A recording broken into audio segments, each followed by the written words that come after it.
Thank you for joining us for Weekdays Live with Reverend Al Sharpton. Take the time to share this broadcast right now.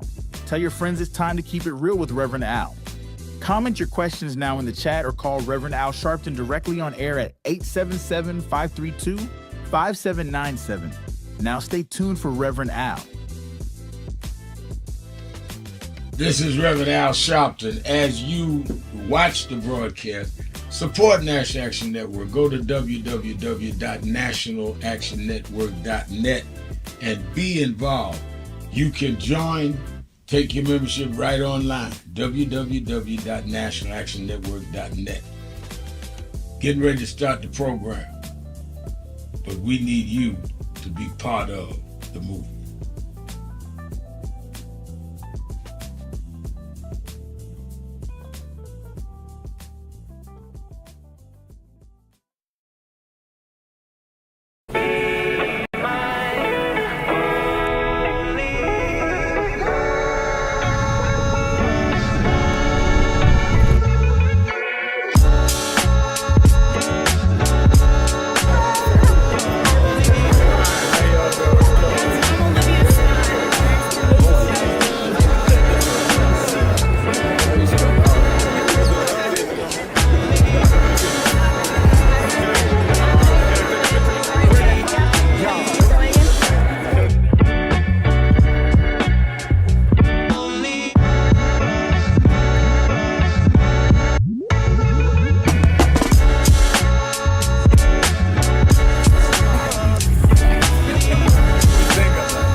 August 18th. Do you know what time it is? It's Al Sharpton's time. And for these next 3 hours, it's time to put aside all pretenses, deception, denial, or fronting. The time has come to keep it real on Keeping It Real with Reverend Al Sharpton. A very good afternoon to you all across the country.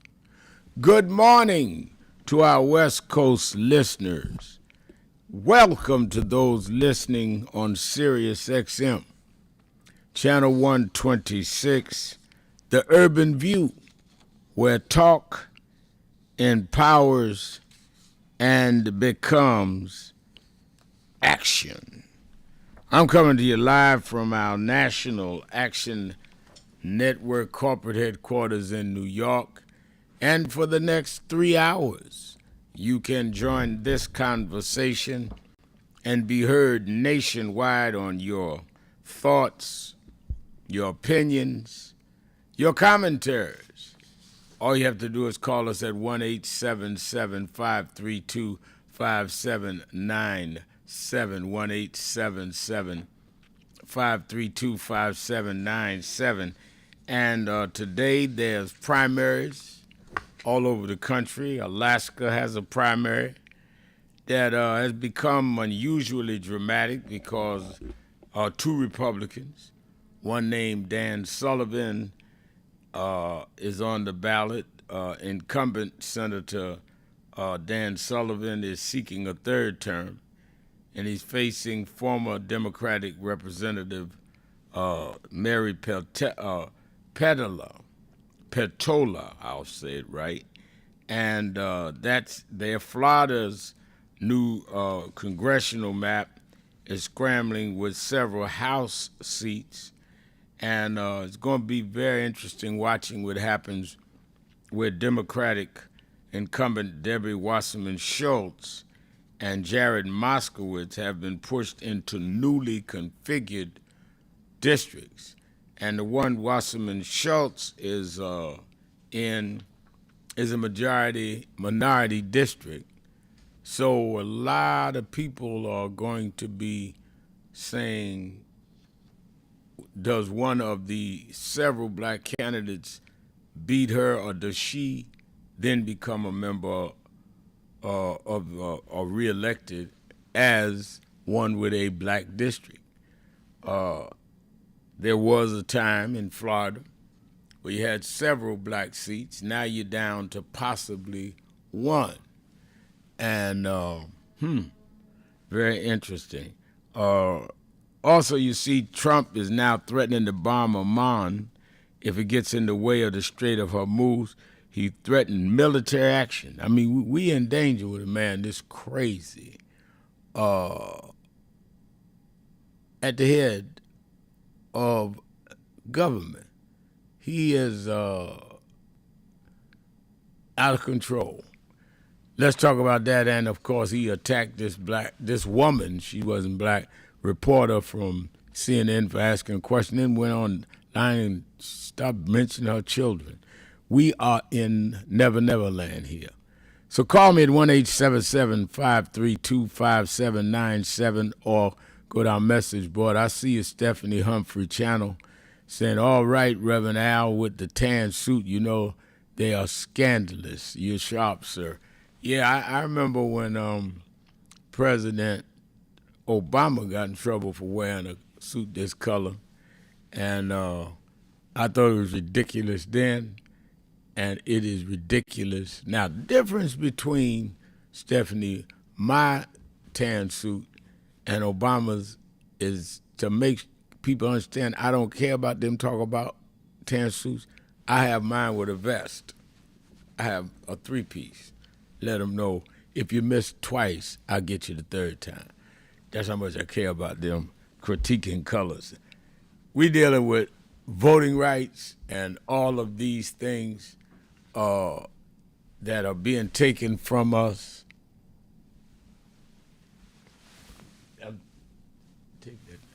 That is being taken from us. We're dealing with questionable deaths in Mississippi with Nolan Wells, and in dealing with the police killing of Colin Ruiz. And people gonna worry about what color suit somebody wears. It is really, I think, a method of escapism. I think that we are dealing with a climate, particularly in our community, of escapism, where we are, in many ways, rather go to distraction rather than and gossip about it, talk about it, emphasize it, because we do not want to deal with the real issues. So we talk about silly things because we don't want to confront heavy things. But the fact of the matter is that if you avoid talking about them, doesn't mean they're going to go away. And if you avoid dealing with them, it doesn't mean they're going to go away. So the real point is to confront reality, not deny reality. And that's what we try to do every day. That's why we call the show Keeping It Real. Ducking the issue won't solve the problem.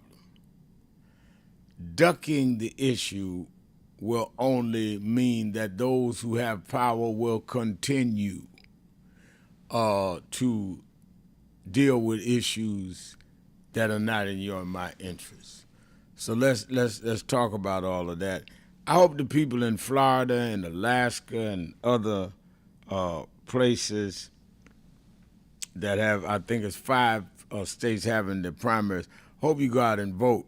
The whole argument in Florida, you have one seat that was held by African Americans, and we'll see who wins that. Debbie Wasserman Schultz is running. There are 4 black candidates running. People tried to get a couple of them, talk themselves out of it, and they wouldn't. None of them would withdraw. which means they could end up splitting the black vote, and she wins in the district. And the other was a district that was represented by the one and only legendary black woman that her son then succeeded her, and he's very, very helpful to causes including National Action Network. Kendrick Meeks, his mother Carrie Meeks had run it. Now his son is running in that district for that seat. So we'll see if he wins the primary today. More to the point is what's going to come out of this in terms of how we will be positioned to put the right pressure on the legislature in Congress to get a new voting rights bill to deal with health care, affordable health care, to deal with the issues that concern our community. The politics should not be around personalities. It should be around policy and programs. And that's why you vote. And if you're sitting up here with gas prices escalating, home entities escalating in price, and your vote being neutralized or being gerrymandered, and you wonder why I'm telling you, join me to march on Washington, you need to stop playing denial games. All right, I see you, Joseph Nimley, saying, hi, Reverend Al Sharpton, thanks for the show. I'm watching from Monrovia, Liberia. I'm planning to come to Monrovia. Keep listening. I'll let you know the date, Joseph. I'm planning to visit there. Demetrius Jones said, good afternoon, Reverend Al. Unfortunately, gas prices will continue to rise. Trump has created a total mess in Iran. Amen to that, Demetrius. Not amen to what he's doing. Amen to you revealing what he's doing. Let's take a break. Get ready to open up these phones. 1-877-532-5797. Shopton. Keeping it real. It's Tell It Tuesday. Tell It Tuesday. Be right back. Yeah, we can't adjust this where the top don't.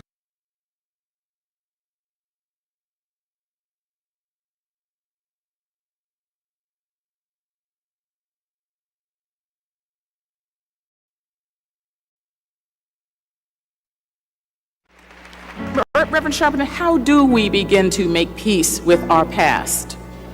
I don't think it's our obligation to make peace with our past. I think it's our obligation to learn from our past and to understand that soon we gonna be the past. I mean, a lot of us act like we gonna be permanent and that the past is the past.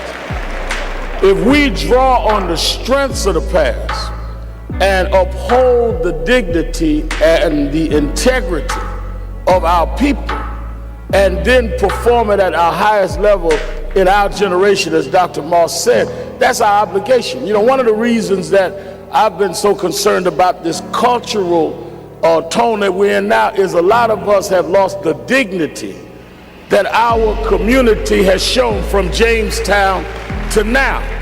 I've questioned some of the artists that no longer sing to uplift us. And there's never been a generation that didn't use our music and our culture to lift us up. And the excuse is where they say, well, we just want to show what's there. But we never just accepted what was there. We always looked at what was there and looked through it and brought our people the way it needed to be. So in slavery time, we were singing Go Down Moses and Swing Low Sweet Chariot. We wasn't singing about the cotton picking nigga in the field. That's what we saw, but that's not what we sang. In slavery,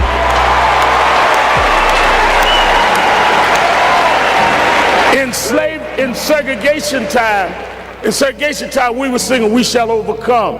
Ain't gonna let nobody turn me around. We wasn't singing the hoe in the back of the bus. So where is this coming from? And that's what we need to challenge. I wish, all of this about our friend Barack announcing today, I wish Obama had announced here, because Lincoln did not free us. The abolitionist movement freed us. Lincoln accommodated to freedom fighters. He was not a freedom fighter. Kennedy accommodated the king. Johnson accommodated the king. We got to quit giving the wrong people credit for our history.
Is a house of justice.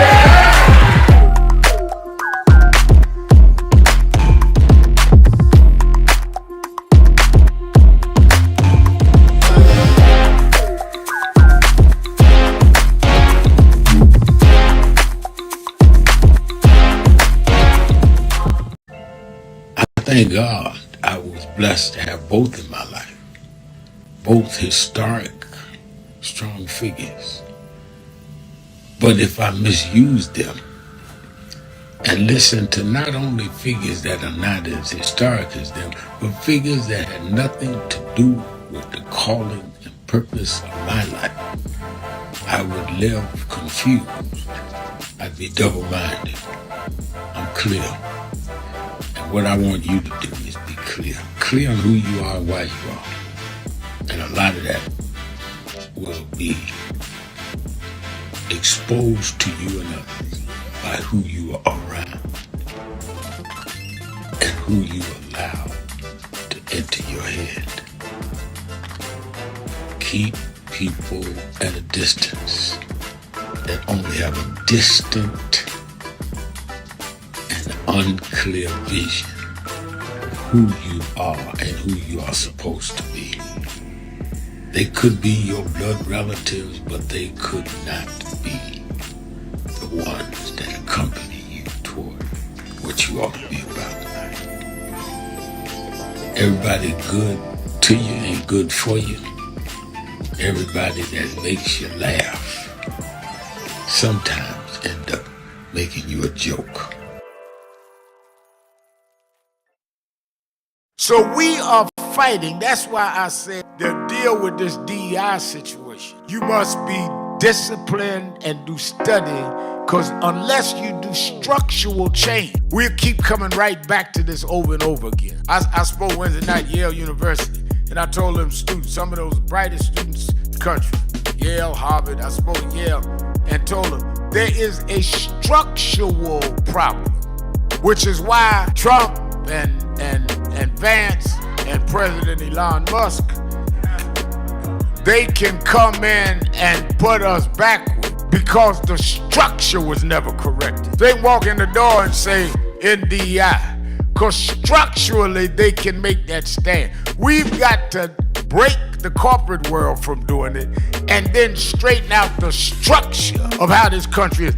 Why we ought to be sending people to Congress is not sending them to Congress because they had the robocalls call your house, but they're committed to the structural change of this country.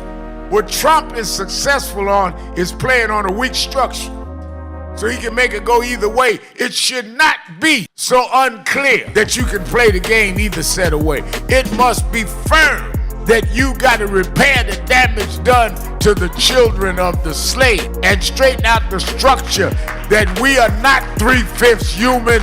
We are full human beings that built this country and never got paid. That's what reparations is.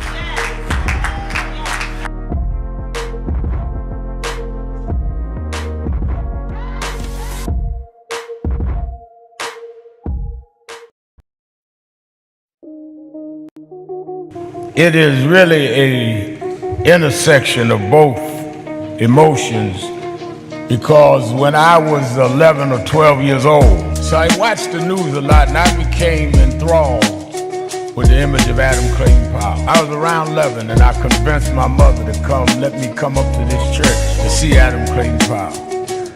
And in those days, people in Brooklyn used to say it's dangerous to go to Harlem. And folk in Harlem say it's dangerous to go to Brooklyn.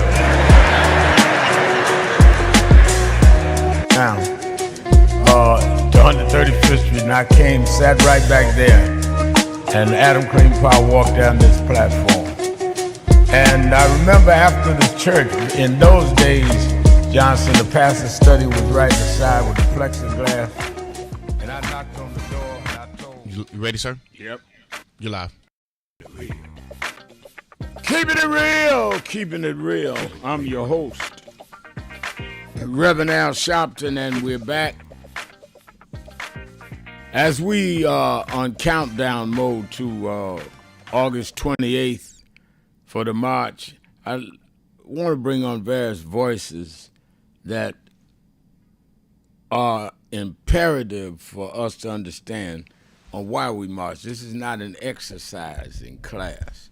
It is to really deal with some critical challenges we face at this point in history. And no one knows it better than the president and CEO of the Fair Elections Center. It's a national voting rights organization working to protect access to the ballot and strengthen fair elections across the country. I'm talking about Rebecca Carruthers. She brings more than 2 decades of experience in advocacy. Let me thank you for coming on, Ms. Carruthers. And let me ask you, as to start off, why is the August 28th Defend the Vote March so urgent at this moment? The show today, Reverend Sharpton. August 28th is so important because we're not just talking about reclaiming this country. We're not just talking about fixing what is currently going on, but we're talking about a third Reconstruction. And it's important for the audience to understand that a third Reconstruction is about righting the wrongs and fixing the insufficiencies and deficiencies that was in our Constitution. And as we're rebuilding civil rights in this country, August 28th is about taking a moment in 2026 to understand how dire things are now and how it's time for all hands on deck. You know, you are so right. I mean, it's amazing, which is also why at the end of the march, we must really give people instructions on how and what they must do at home. What, in your view, as the president of Fair Election Center, as we energize people there at Lincoln Memorial, what is the assignments that we must take on as we return people home that they must do around fair elections? Because we're talking about this very democracy is under threat, particularly in our community, but across all communities. Yeah, absolutely. Well, yes, Fair Election Center, we work to defend, expand, and facilitate voting rights in this country. But the call to action has to be even greater. This is about the next 10 years. The next 10 years is going to determine what our communities look like at the end of the century and going into the next century. So we need people prepared to organize in their communities, double check voter registration, make sure you have a plan to vote, understand as soon as your jurisdiction allows for you to vote, whether it's voting early in person or vote by mail, please do so.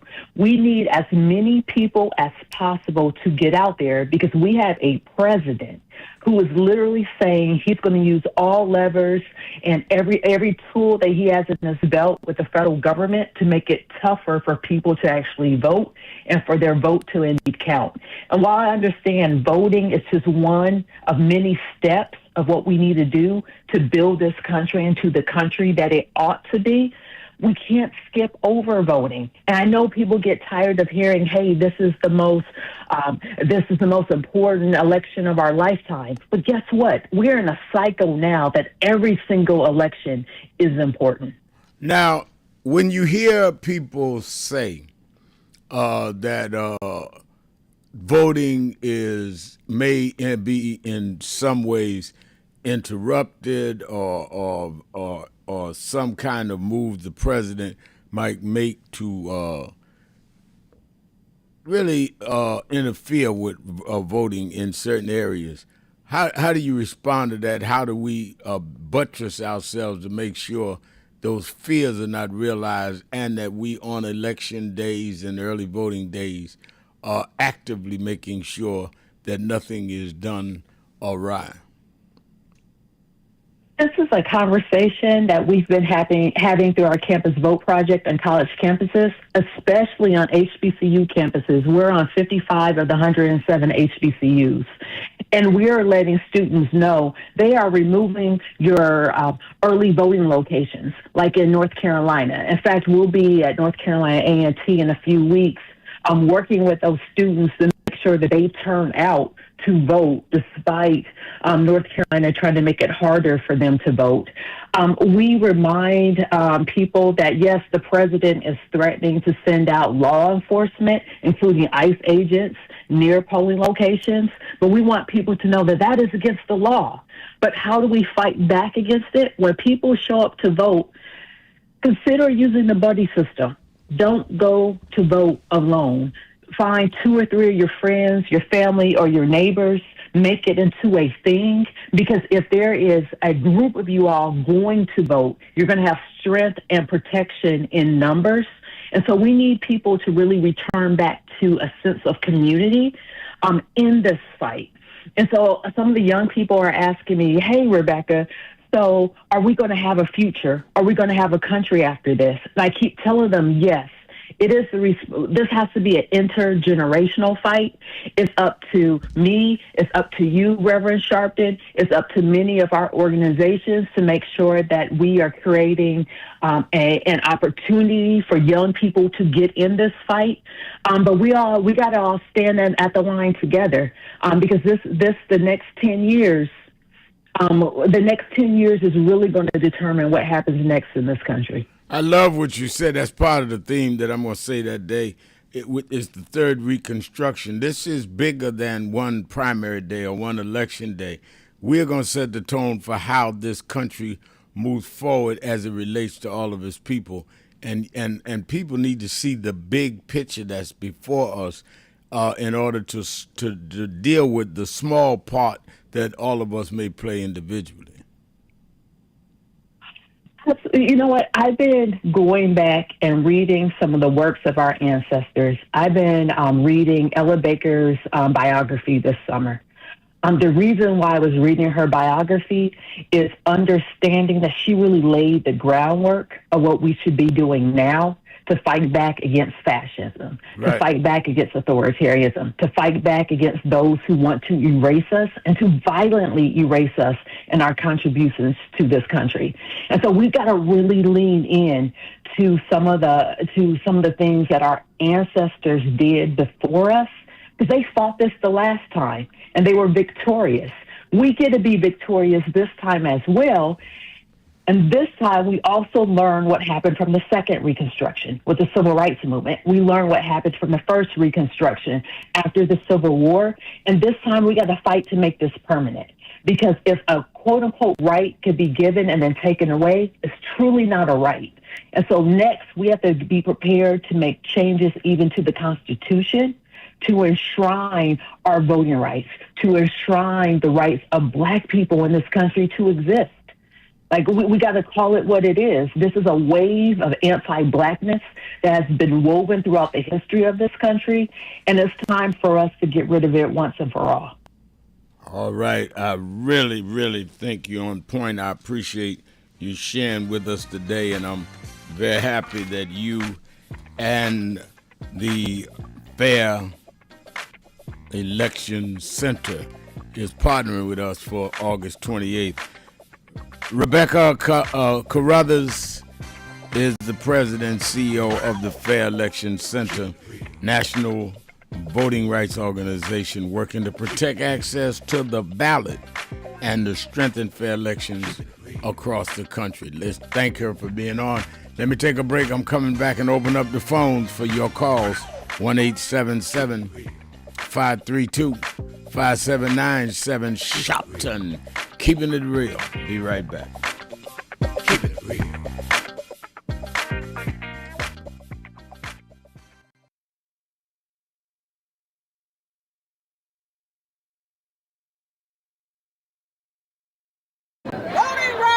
Voting rights.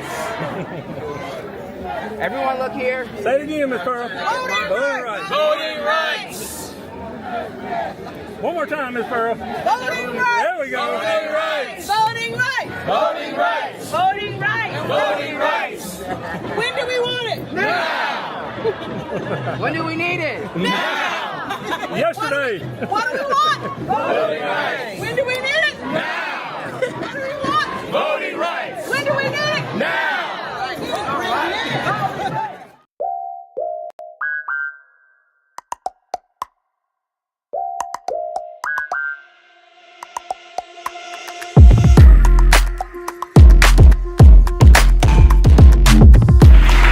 Is a house of justice.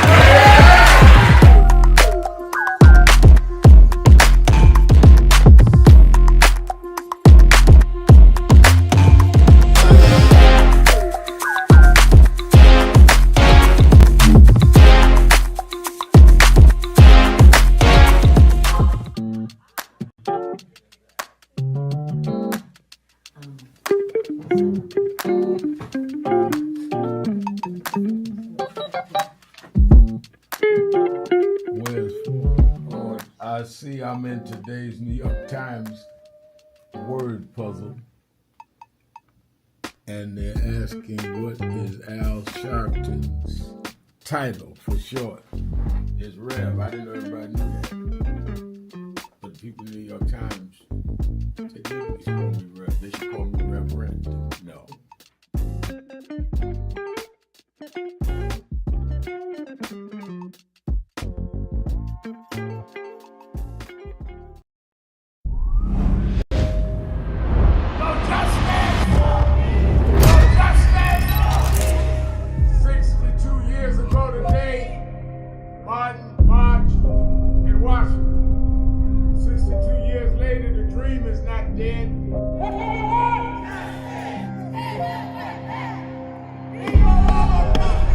I'm here because I must be here.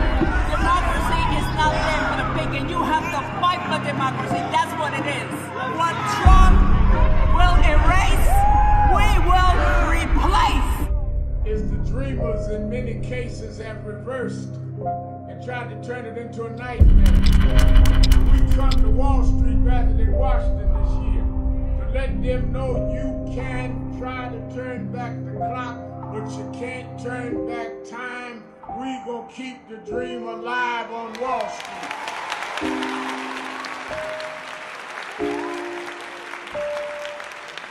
Well, Reverend, it looks bad now. Look at Iran. Look at what's going on in Minnesota. Look on.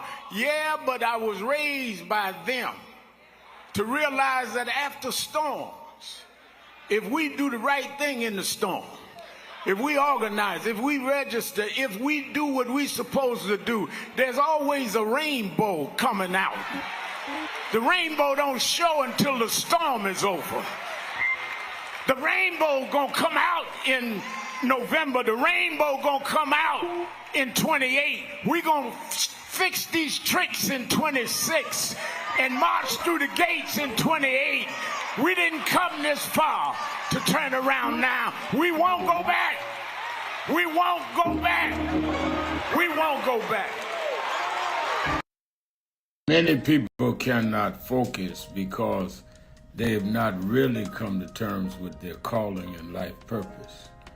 In order to focus, you must also be clear on what you're focusing on. So if you're not clear on your purpose, if you're not clear on your life's calling, then focus on seeking that. Because if you just read the ways and roads you traveled that you didn't even choose, that were sort of just laid out for you by God, in that it's telling you, speaking to you about what your purpose is and what you were born to do and be. I learned the things that I didn't plan had to be planned by God, and God's plan was directed toward God's purpose in my life. And I focus on that. Not focus on what others do, not focus on how well they're doing or bad they're doing, but focus on whether I'm in line and aligned with what I'm supposed to be about. And in order to move straight ahead, you have to be focused on the path you're running on. I've been to the Essence Festival since 1995. I came that year with my mentor, and we spoke. Well, he died in February this year, but I want to continue what he taught us, because even when times look bad, even when they look dark, I remember what my mentor taught me, Reverend Jesse Jackson. He said, keep hope alive. Even if you can't figure it out, keep hope alive. Even if it doesn't look like you can make it, keep hope alive. And Reverend Jesse Jackson said that with me tonight. Let him know on July 4th from New Orleans, keep hope alive. Keep hope alive. Keep hope alive. Keep hope alive. Keep hope alive. Keep hope alive.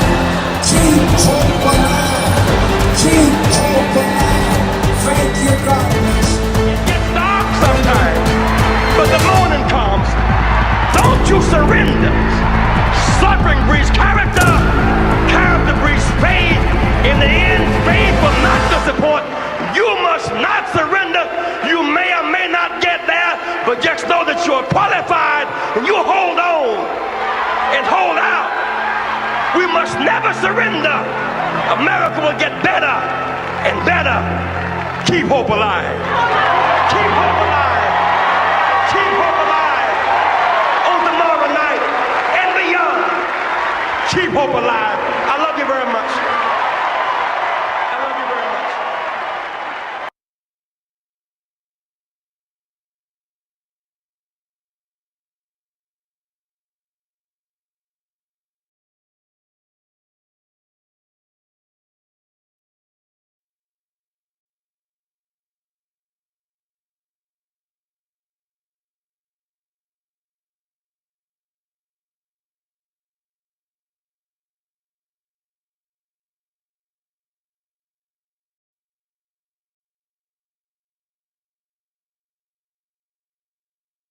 Yo, keeping it real. I'm your host,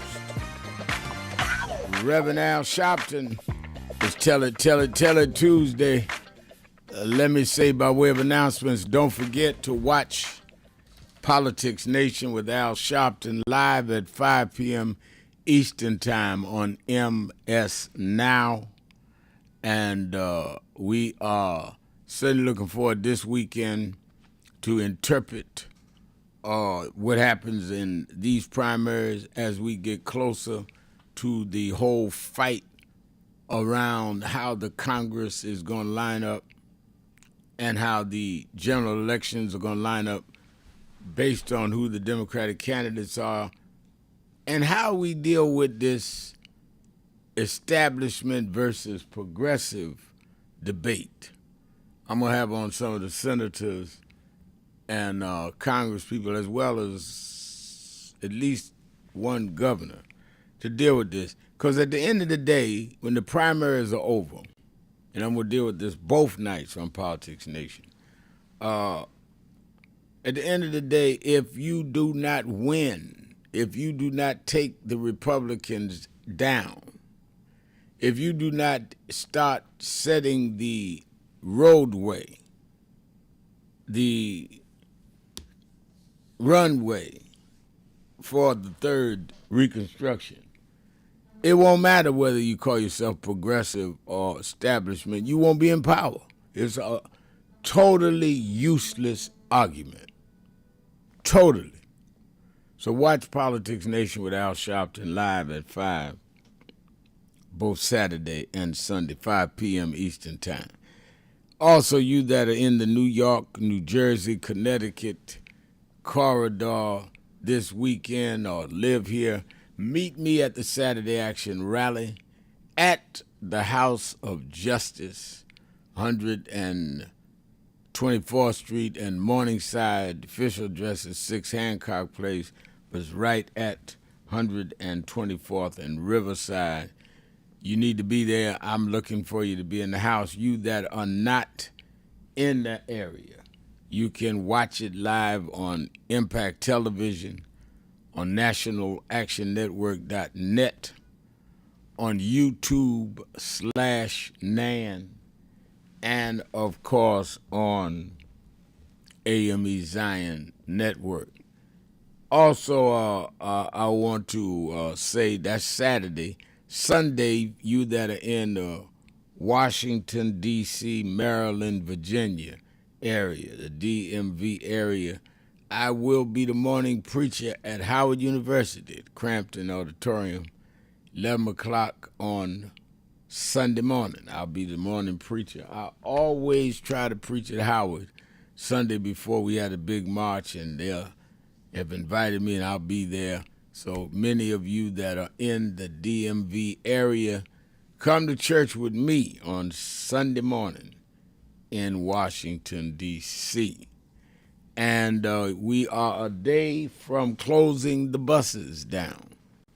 If you've not reserved a bus seat, do it right now. www.nationalactionnetwork.net, www.nationalactionnetwork.net, or you can call the toll-free number at 1-877-626-4651.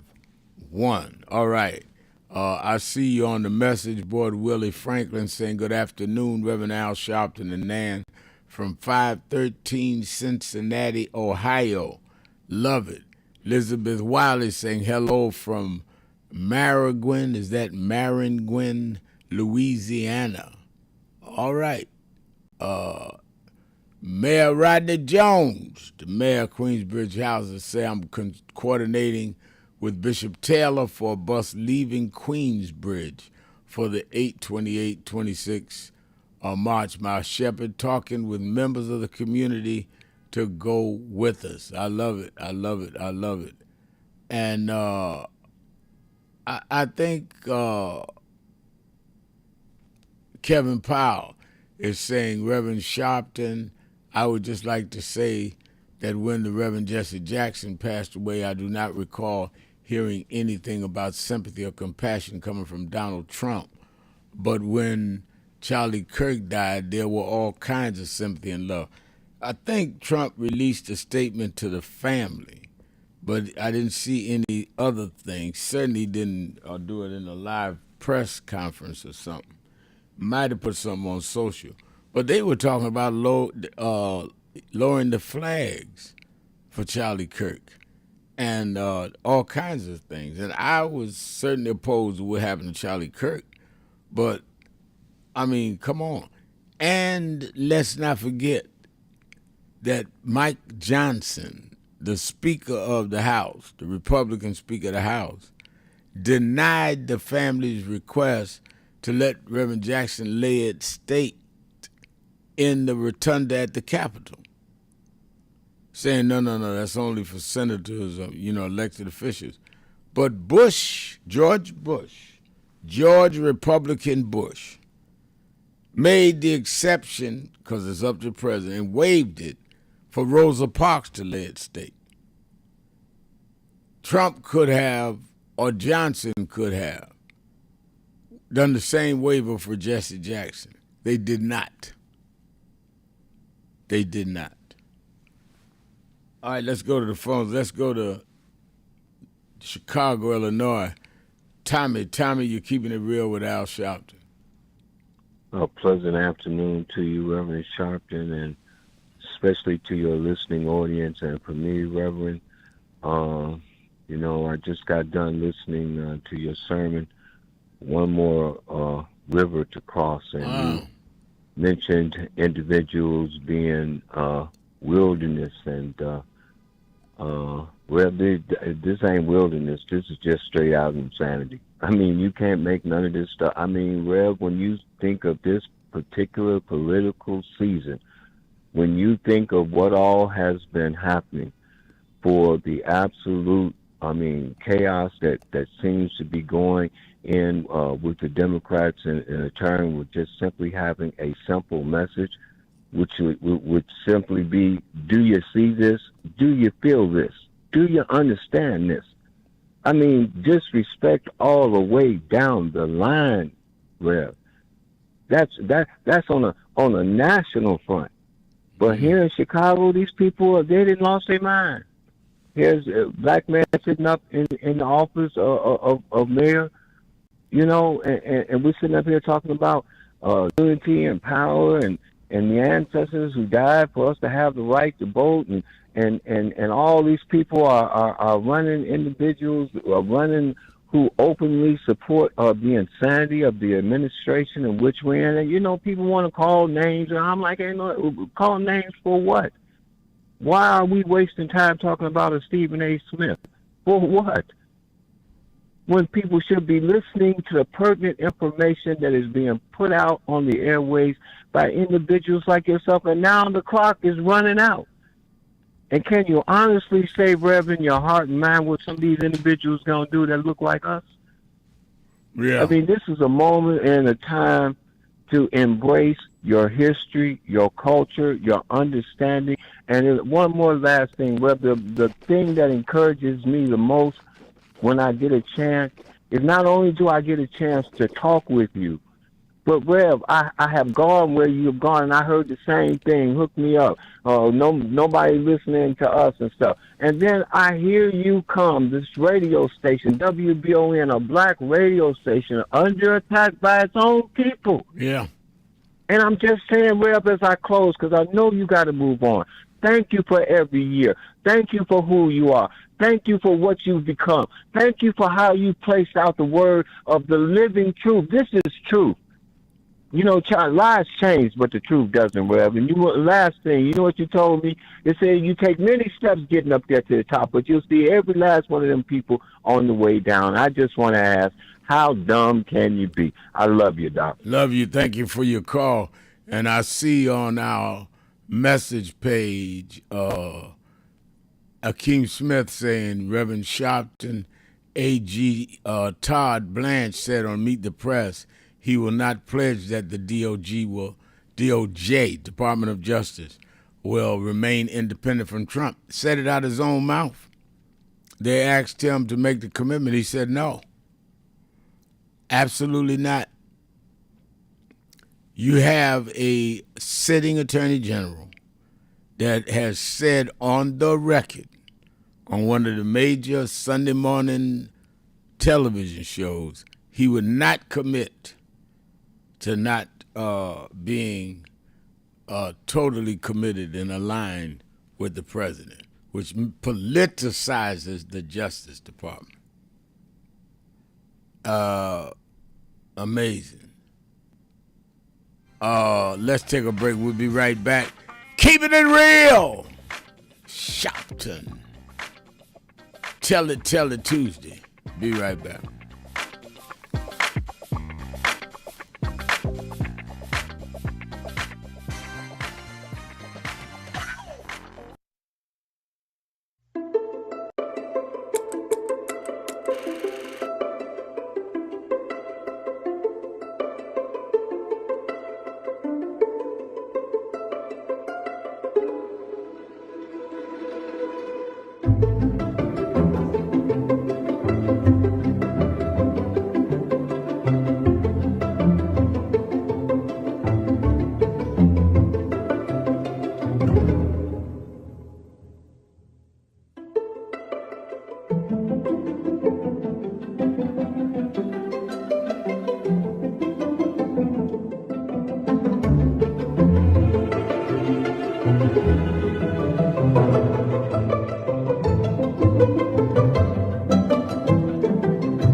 I've been to the Essence Festival since 1995.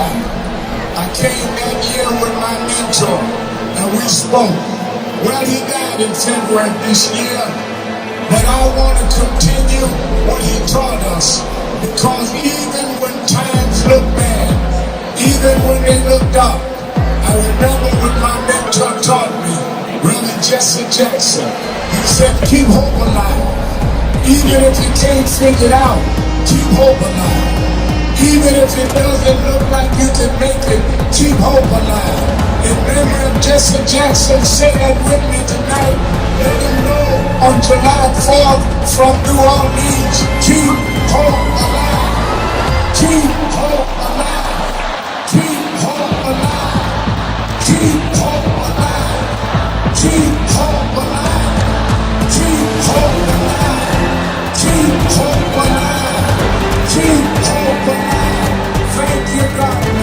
It gets dark sometimes, but the morning comes. Don't you surrender. Suffering breeds character. Character breeds faith. In the end, faith will not disappoint. You must not surrender. You may or may not get there, but just know that you're qualified and you hold on and hold out. We must never surrender. America will get better and better. Keep hope alive. Keep hope alive. Keep hope alive. On tomorrow night and beyond. Keep hope alive. I love you very much. I love you very much.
that will matter 2 minutes after you gone is what you did for more than yourself.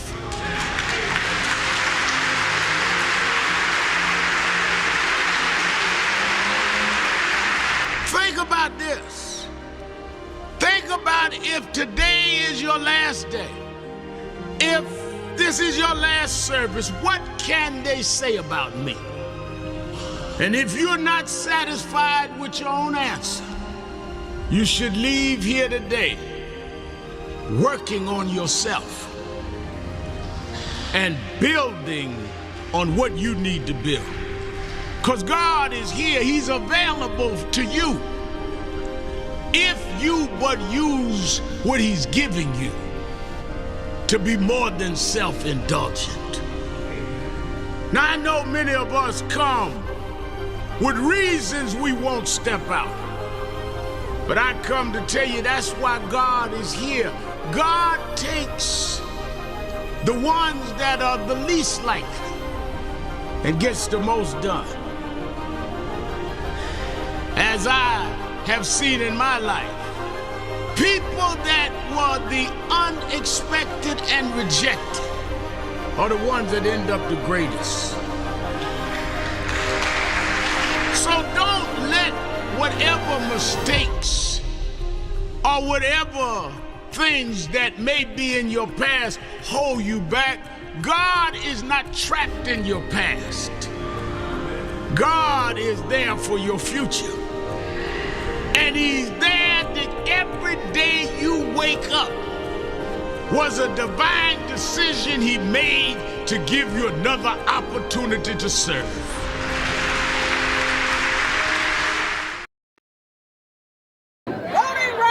Voting rights.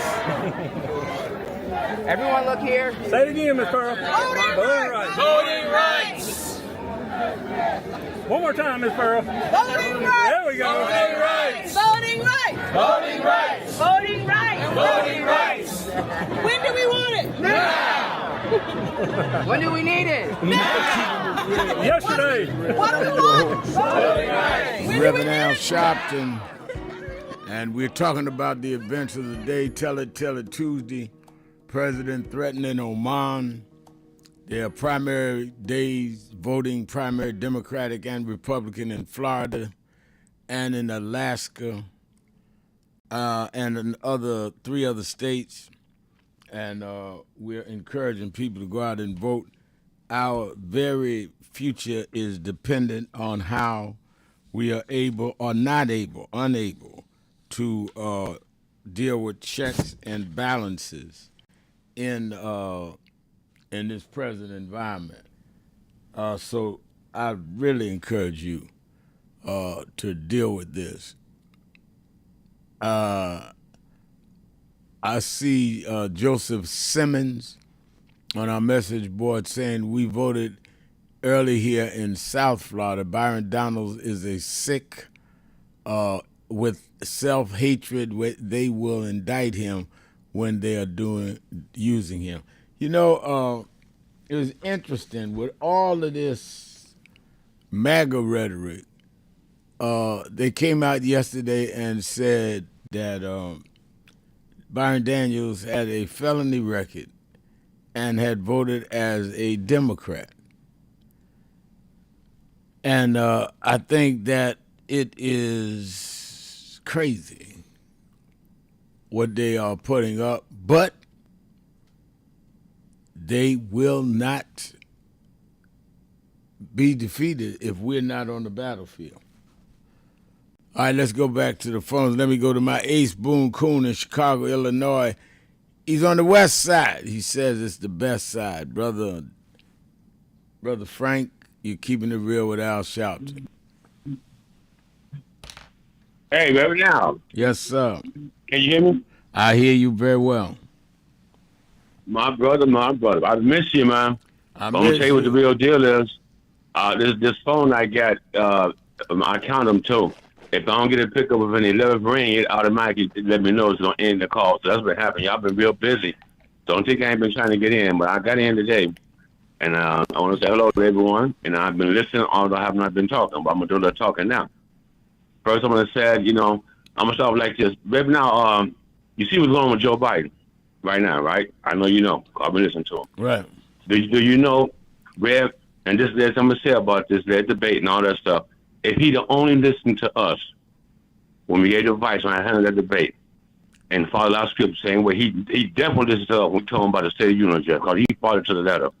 He was not supposed to go out there and embarrass that guy. You had international reporters there, all the reporters was there, and revealed this guy for what he is, a criminal, et cetera, just running off.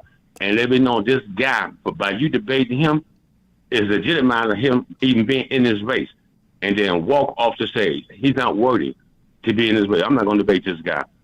If you want a criminal for your president, want a 34-count convicted felon, want an adjudicated sex offender, you want a con man, a flim-flammer, vote for that guy over there. For me to even debate this guy would legitimize his position in this race. He ain't supposed to be in the same, they're on the same stage, and then walk off. Definitely should have done. And right now, do you know who he would get reelected? Right now, do you know who be president of the United States of America, y'all? Right now, do you know who be the president? Kamala Harris. Yeah. Right now. Right now. He would have got reelected. Right now. And I'm telling you something. I believe this was Joe Biden play. I said it from the very beginning. Didn't he leave him alone, stay in. Joe Biden was going to step down about a year later or a year and a half later. He should have stuck to that plan. Okay. I'm going to move on. There's nothing said about that. What's really hurt me, Reverend Al, is Northern Wales, the Northern Wales situation. Okay, we're doing our part. We're trying to get justice for it. But the bottom line is this, Rev. The only thing missing that we had back in 1960s, you don't have now, because we got the Dr. Martin Luther King Jr. of the day. That's you. Back then, they had Reverend Al Sharpton of their time. That was Dr. Martin Luther King Jr. But that voice, that saying, by any means necessary, has not submerged. Right. Okay, has not. It's not. And nobody wants up. I'm going to tell you something, people, just like this. We are getting justice sometime. We should be getting it all the time. Right. And they see this. You don't see no Mexicans, no Hispanics, no Asians, no Arabs, no Indians, no one being hung down there in Mississippi except for black people. Okay? They zeroed in on us like it is politically right now. But the bottom line is, people, whether you want to hit it or not, the only way it's going to stop. We're going to show these people, the loved ones that are left behind, that you are not going to get away with this. We got to stop handling it like the loved ones left behind Emmett Till back in 1955. Simple as that, y'all. Simple as that. Go talk to them, but you want to talk to them. We got to let them know, no, you're not going to get away with this. Until they start saying that, we are going to keep on getting lynched down there. Okay? And whenever we sit back and let that continue to happen, that just sets the stage for it to happen again and again and again. We're going to show them people, the Lord, we're going to show them people, you're not going to get away with this. You may have thought you got away with it, but you're not getting away with this. As simple as that, Rev. And, Rev, last but not least, I've been kind of downhearted. You know what I'm saying? I'm kind of depressed. I really want to take my time and word out what I want to say, because I don't want it to come out the wrong way. But when we talk about keeping it real, being honest, being straightforward, sometimes we got to set things that people might not want to hear. They're going to try to steal this election, but we got to do everything we can to stop them. We got to make these marches, a boycott, or whatever. We just got to face certain reality, because right now, it is do or die. And right now, that's all I got to say right now. And thanks for taking my call. Remember, at 11 rings, my phone going to shut up, and I'm going to be able to get back in. So whoever answers the phone, if they see my call, if they want me to get you to speak, you got to come to me quick. You can put me on hold until you answer whoever's in front of me. That's no problem. But some of these phones like that, Red. They ring I got it. Okay. Thank you, now. Everyone have a great day. All right. Thank you. I'm glad you got through. Thank you for your call. Let me go. Let me say this. I think that it is extremely important that we understand the issues and the function of the Congress. I'm convinced that some people don't understand the process, so they end up with an ill-advised conclusion. What I mean by that, somebody said, well, why is Hakeem Jeffries listening to the establishment in the Democrats? he ought to be listening to the young DSA types. And the person refuted it right away. He shouldn't even talk to the DSA. He shouldn't talk to these people. And it occurs to me that people don't understand the process. If Hakeem Jeffries is going to be the speaker, if the Democrats regain the House majority, he can only do that if he's talking to everybody and all of the Democrats vote for him to be speaker. I mean, do we even think before we start running our mouth or getting up on message boards or tweeting stuff? He can't take one side of the Democratic caucus against another side and expect all sides to vote for him to be speaker. He's got to be able to unite the Democratic caucus, empower them.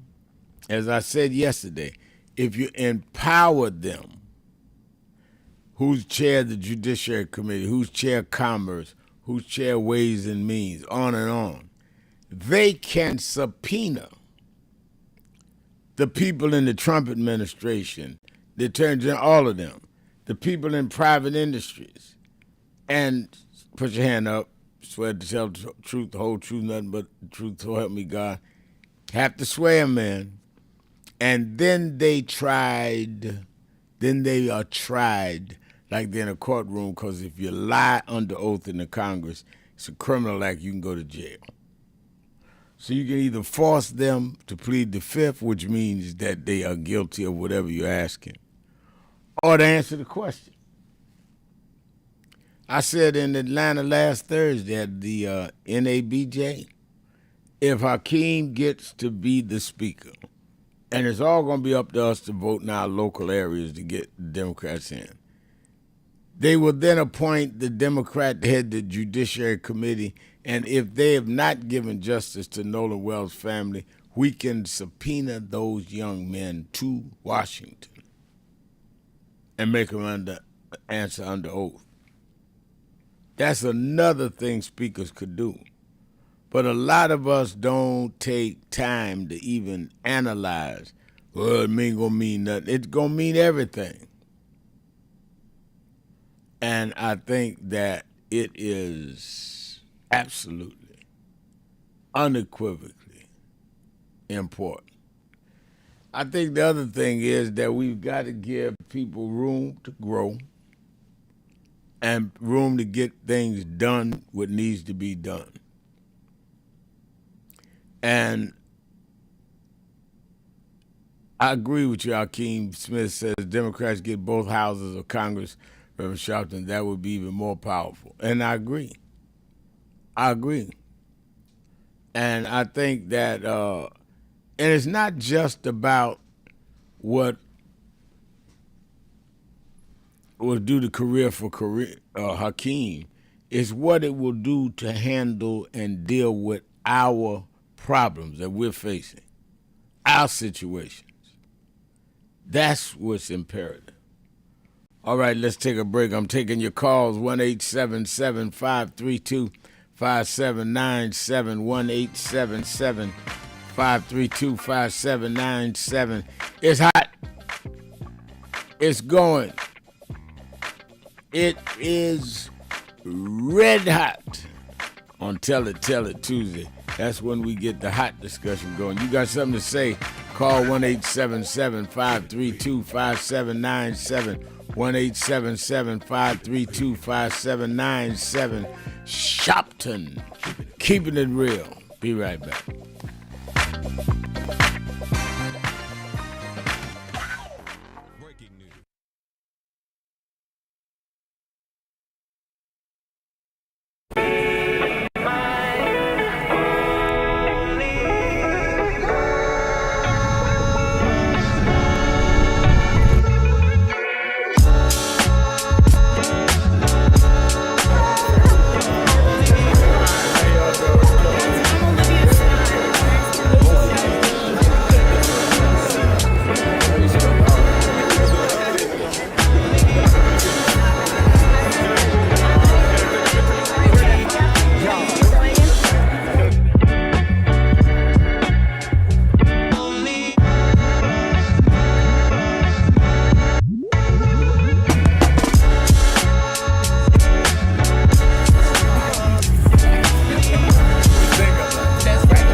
that I want to end. He talked about the dry bones in the valley. Don't tell you that. The only reason that the wind could blow life into the bones is because at some point they had to be connected. If the wind had blown into a disconnected body, it still wouldn't have worked.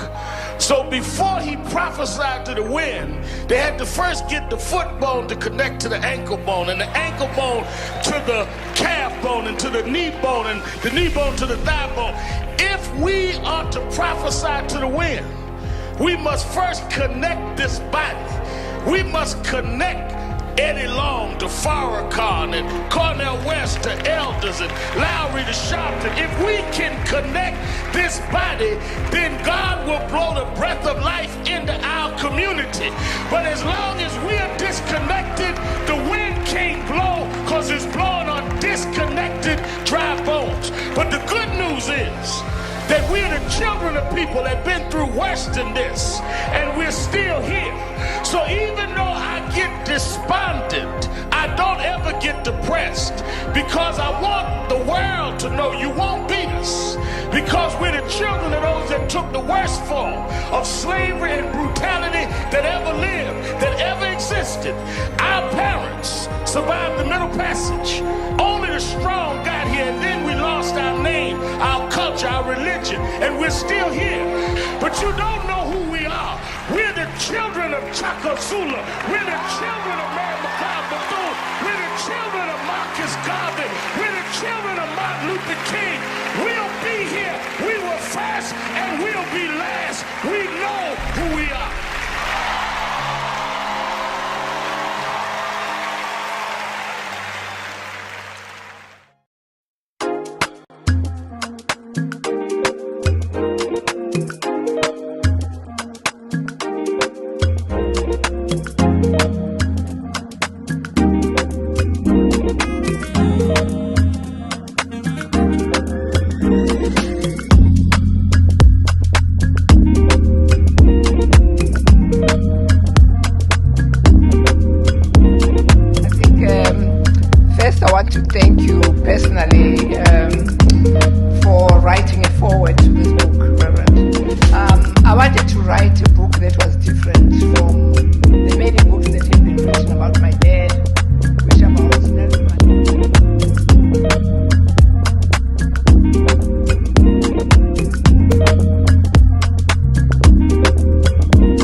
When he came to go speak at the UN, he said, I'd first go to Harlem to see those that fought for me. Oh, that's nice. Yeah, we keep it hung up in the house. It's a great photo. Yeah.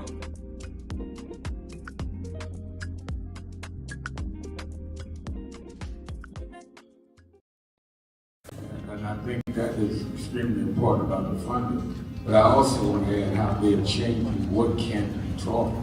You have states outright saying you can't teach Black history and you can't teach certain other histories and the curriculum. You have this administration that is literally taking out exhibits from the Smithsonian. So we have not only an education problem in terms of resources, we have an education problem in terms of curriculum and what people are being taught. So I have one grandchild, 6-year-old. When he gets to high school, it may be just against the law for him to learn about certain parts of American history, which includes Black. We want to talk about slavery. We want to talk about the good side of America. Well, what does that mean? That's not history. Everything was not good. And I think that that is the threat that we've got to fight, which is why we've got to fight with the courts and the streets, because they're literally changing the textbooks as we go.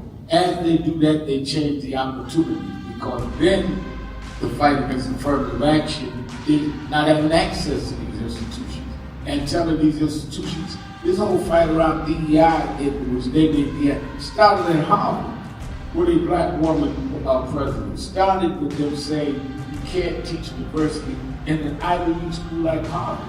It didn't start in Little Rock at the high school. This fight, this time, was Harvard. And they went from there on. And I think that we've got to have the same resistance. If they could fight in the 50s, the ACP people defense fund together and deal with the question from Little Rock in terms of desegregation, then we that are far more educated, far more economically secure personally, have no excuse in the age of what they did in Harvard not to be standing up back in the South.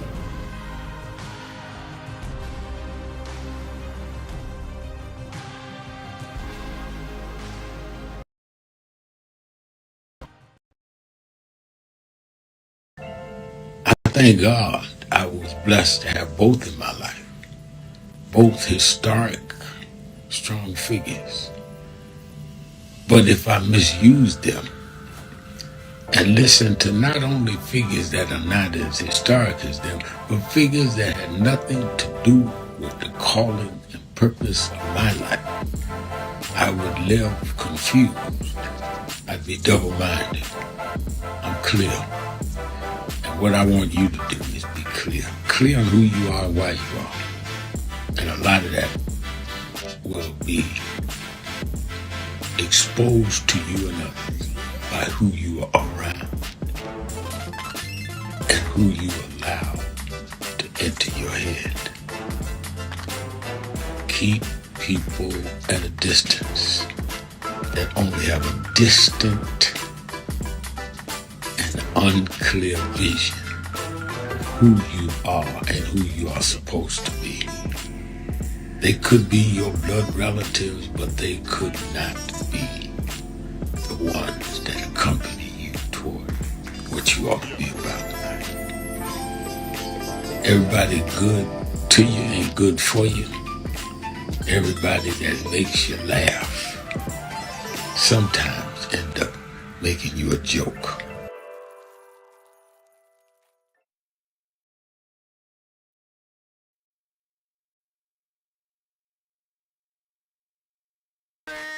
Keeping it real. I'm your host, Reverend Al Sharpton, and we're back 1-877-532-5797, 1-877-532-5797. Let's go to Rick in Germany. Call it in from Germany, Brother Rick. Good day, Brother Sharpton. Can you hear me okay? I hear you fine. I just got one question for you. Was Franklin Delano Roosevelt a democratic socialist? I think that he was, yes. I think that's how he was identified, yes. I don't know if the democratic socialists of today can carry his belt, but I'm hoping and praying that a number of them can live up to what he did in the 30s and do even better, do even more as a group and not just as one man. Brother Sharpton, I'm done. All right, thank you for your call. I think that it's an interesting point that that Rick raises, because sometimes we get more into labels than we get into content. I'm a Democratic Socialist. I'm a Democratic regular. I'm a Republican. I'm a MAGA. Okay, fine. Everybody go to your corner, be what you're going to be. Now then tell me what you stand for. And most folk can't tell us that. That's why I invite everybody to the march, August 28th. From Hakeem, who'll be there, to AOC, who'll be there, to Senator Sanders, who'll be there, to some of those that are anti that. Because all of them need to be there standing for voting. That's why you need to be there. I don't care what side of the aisle you're on, what side of the ideological monitor you want to put on people. We all need to be there to say you got to restore the right to vote. Otherwise, you're arguing about nothing. And I think a lot of us fall into that bag of wanting to deal with labels rather than dealing with what is the content, where's the beef. All right, let's go back to the phone. Let me go to Brother Jihad, the sage of the South. Brother Jihad, you're keeping it real with Al Sharpton. Hey, Reverend Al, how we doing today? I'm doing very well. How you doing? I'm doing good. I'm doing good. Hey, you know what I was thinking? Last week I called, and I just wanted to reiterate something and bring something else to the attention. We say that 300,000+ black women lost their jobs, with these Trump cuts. Right. Rev, you think we can get about 25,000 of them to come to the march? Well said. Well said. I may need to do a commercial saying that. I'm telling you, Rev. Yeah. All of the things we complain about, the health care, the SNAP benefit, hundreds of thousands, maybe 1 million people on SNAP. You think we can get 25,000, 30,000 of them to show up? Yeah. Yeah. You would think so, Rev. The cutting off of the education, the cuts to education. You think we're going to get like 25,000 students? Right. You know what I'm talking about? What are we asking for? And I like the way you say that. What are we asking for out of this group? Something's wrong, Rev. Yeah. This march should be the biggest march, rivaling the Million Man March. Right. Based upon the condition that exists and the issues that we're facing. We have, and I'm really disappointed. Even at our local station, the only time we hear about the march is when you talk. Every station in the country, every group, every TV station, every podcast should be talking about this march. You're right. There's no way that only one voice should be talking about this particular march when this particular situation is affecting millions of people. It's insane. It's like we done been put to sleep, and you trying to trick us to wake us up, and 99% of us don't want to get up. Yeah. It's a And some of them get mad for you shaking them trying to wake you up. That's exactly right. You know what I mean? And I'm truly disappointed because every station, every talk show, every radio station, every morning show, Tom Jones, all of them should be talking about this major march taking place to show how we feel about this current condition. The voter rights people, those people, all of them should be there. And I'm going to say this too, every black leader, a so-called black leader in the country, should be talking to his people about this particular march. Preachers should be talking. Imams should be talking. Are we real or aren't we real?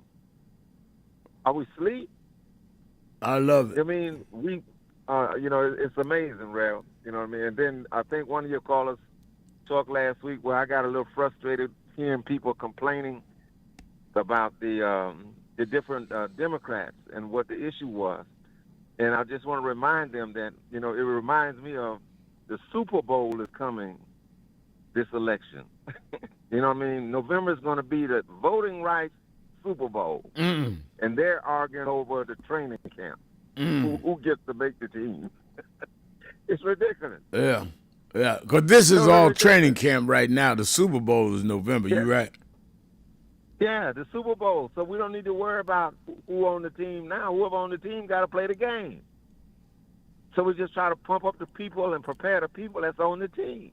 Not who should have made the team or who didn't make the team, et cetera, et cetera. Right now we almost know who 90%, 100% who's going to be on the team.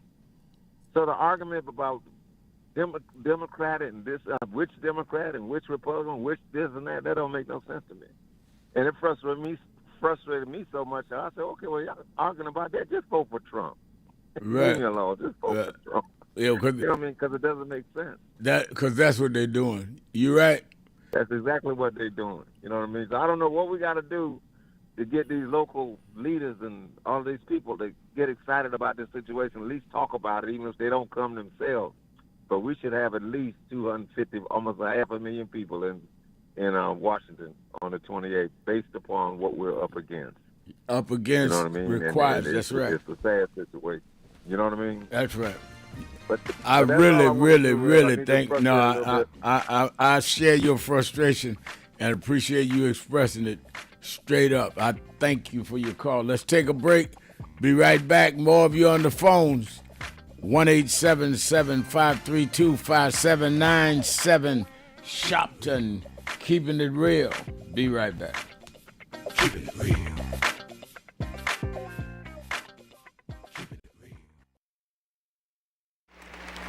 Reverend Sharpton, how do we begin to make peace with our past? I don't think it's our obligation to make peace with our past. I think it's our obligation to learn from our past and to understand that soon we gonna be the past. I mean, a lot of us act like we gonna be permanent and that the past is the past. If we draw on the strengths of the past and uphold the dignity and the integrity of our people, and then perform it at our highest level in our generation, as Dr. Moss said, that's our obligation. You know, one of the reasons that I've been so concerned about this cultural tone that we're in now is a lot of us have lost the dignity that our community has shown from Jamestown to now. I've questioned some of the artists that no longer sing to uplift us. And there's never been a generation that didn't use our music and our culture to lift us up. And the excuse is where they say, well, we just want to show what's there. But we never just accepted what was there. We always looked at what was there and looked through it and brought our people the way it needed to be. So in slavery time, we were singing Go Down Moses and Swing Low Sweet Chariot. We wasn't singing about the cotton picking nigga in the field. That's what we saw, but that's not what we sang. In slavery,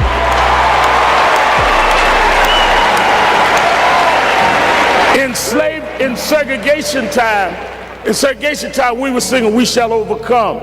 Ain't gonna let nobody turn me around. We wasn't singing the hoe in the back of the bus.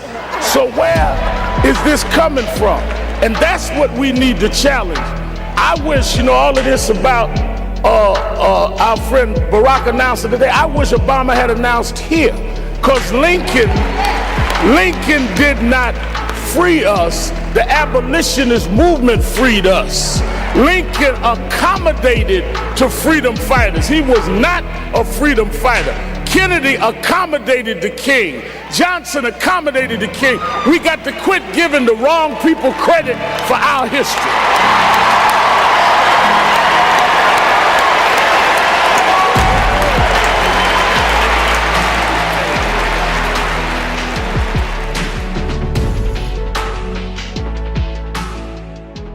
So we are fighting. That's why I said to deal with this DEI situation, you must be disciplined and do study, because unless you do structural change, we'll keep coming right back to this over and over again. I spoke Wednesday night at Yale University, and I told them students, some of those brightest students in the country, Yale, Harvard, I spoke at Yale, and told them there is a structural problem, which is why Trump and Vance and President Elon Musk, they can come in and put us backward because the structure was never corrected. They walk in the door and say NDI, because structurally they can make that stand. We've got to break the corporate world from doing it, and then straighten out the structure of how this country is.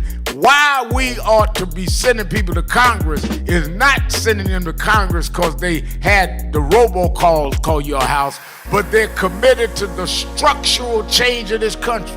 What Trump is successful on is playing on a weak structure, so he can make it go either way. It should not be so unclear that you can play the game either set away. It must be firm that you got to repair the damage done to the children of the slave and straighten out the structure that we are not 3/5 human. We are full human beings that built this country and never got paid.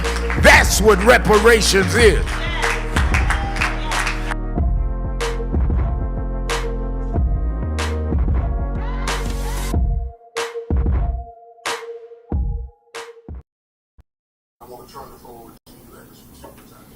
Well, thank you, President Dr. Kimber, and to all of you on the board. I wanted to personally make this appeal from National Action Network and Martin Luther King III and Andrea Waters King, that we've been moving around the country organizing to deal with the question of redistricting when they have used the Supreme Court now to redraw lines that will in many ways break up majority black voting districts.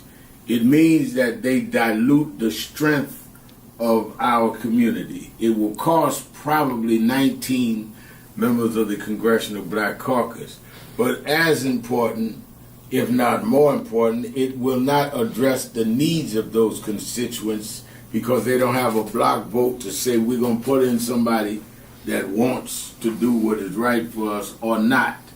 And that does not necessarily all the time mean a black person, but it gives them power. In Memphis, Tennessee, the majority black district congressman supported and reelected several times by the blacks there was a white man named Cohen. So we see this as an undoing of the Voting Rights Act of 65 and the Civil Rights Act of 64. So on August 28th, we've asked people from around the country to join us in Washington, D.C. for a mass march. We've had some marches and rallies in Mississippi, some in Montgomery and Selma, but we need a national march led by the clergy, led by the faith leaders, like it was in the 60s, that will say it is a moral outrage that we would, in a time like this, disenfranchise wholesale black voters by repealing the Section 2 of the Voting Rights Act and by turning the time back. We've heard from a lot of groups, but we need this to be church-led. National Action Network is appealing to you, the president. Reverend Dr. Boise Kimber has been on our board for years and knows this well, and the many of you that are on the board. But we need to send a national message in a peaceful, nonviolent gathering led by the clergy, along with Dr. King's son, along with his daughter-in-law, and along with other leaders. But it's time to dramatize it. We see the No Kings March. We see everybody out there rallying. Where's our voice when we're the ones being disenfranchised? We're the ones being attacked. And I think that if we would stand up, the people will step up because the people understand the gravity of the hour. Reverend and I think that we we're are back. called upon. 1-877-532 5797 1-877-532 5797, or you can go on our message board, which is at www.nationalactionnetwork.net, 1-877 626 532. I'm giving the hot line to the National Action Network, which you should call, get on a bus, but call or get on the show is on 877-532-5797. 888-987. James Thomas is on the message board saying, what I don't understand about our people is that we're in the fight of our lives and some of us are just throwing our hands up and acting like we can't do anything about it. I can't accept that. You know, you James, you express my sentiments, right verbatim.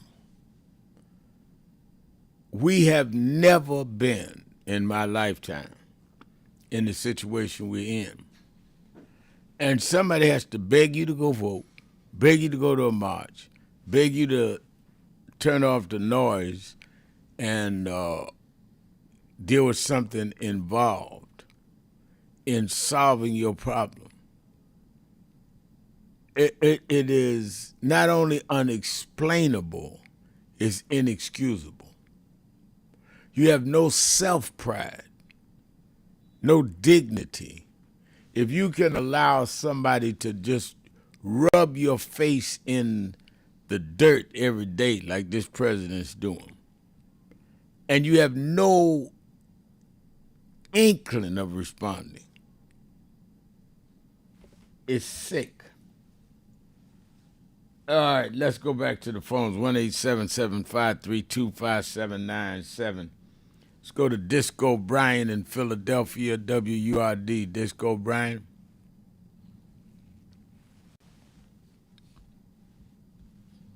Hello. Hey, Rev. Hey. I got that bell.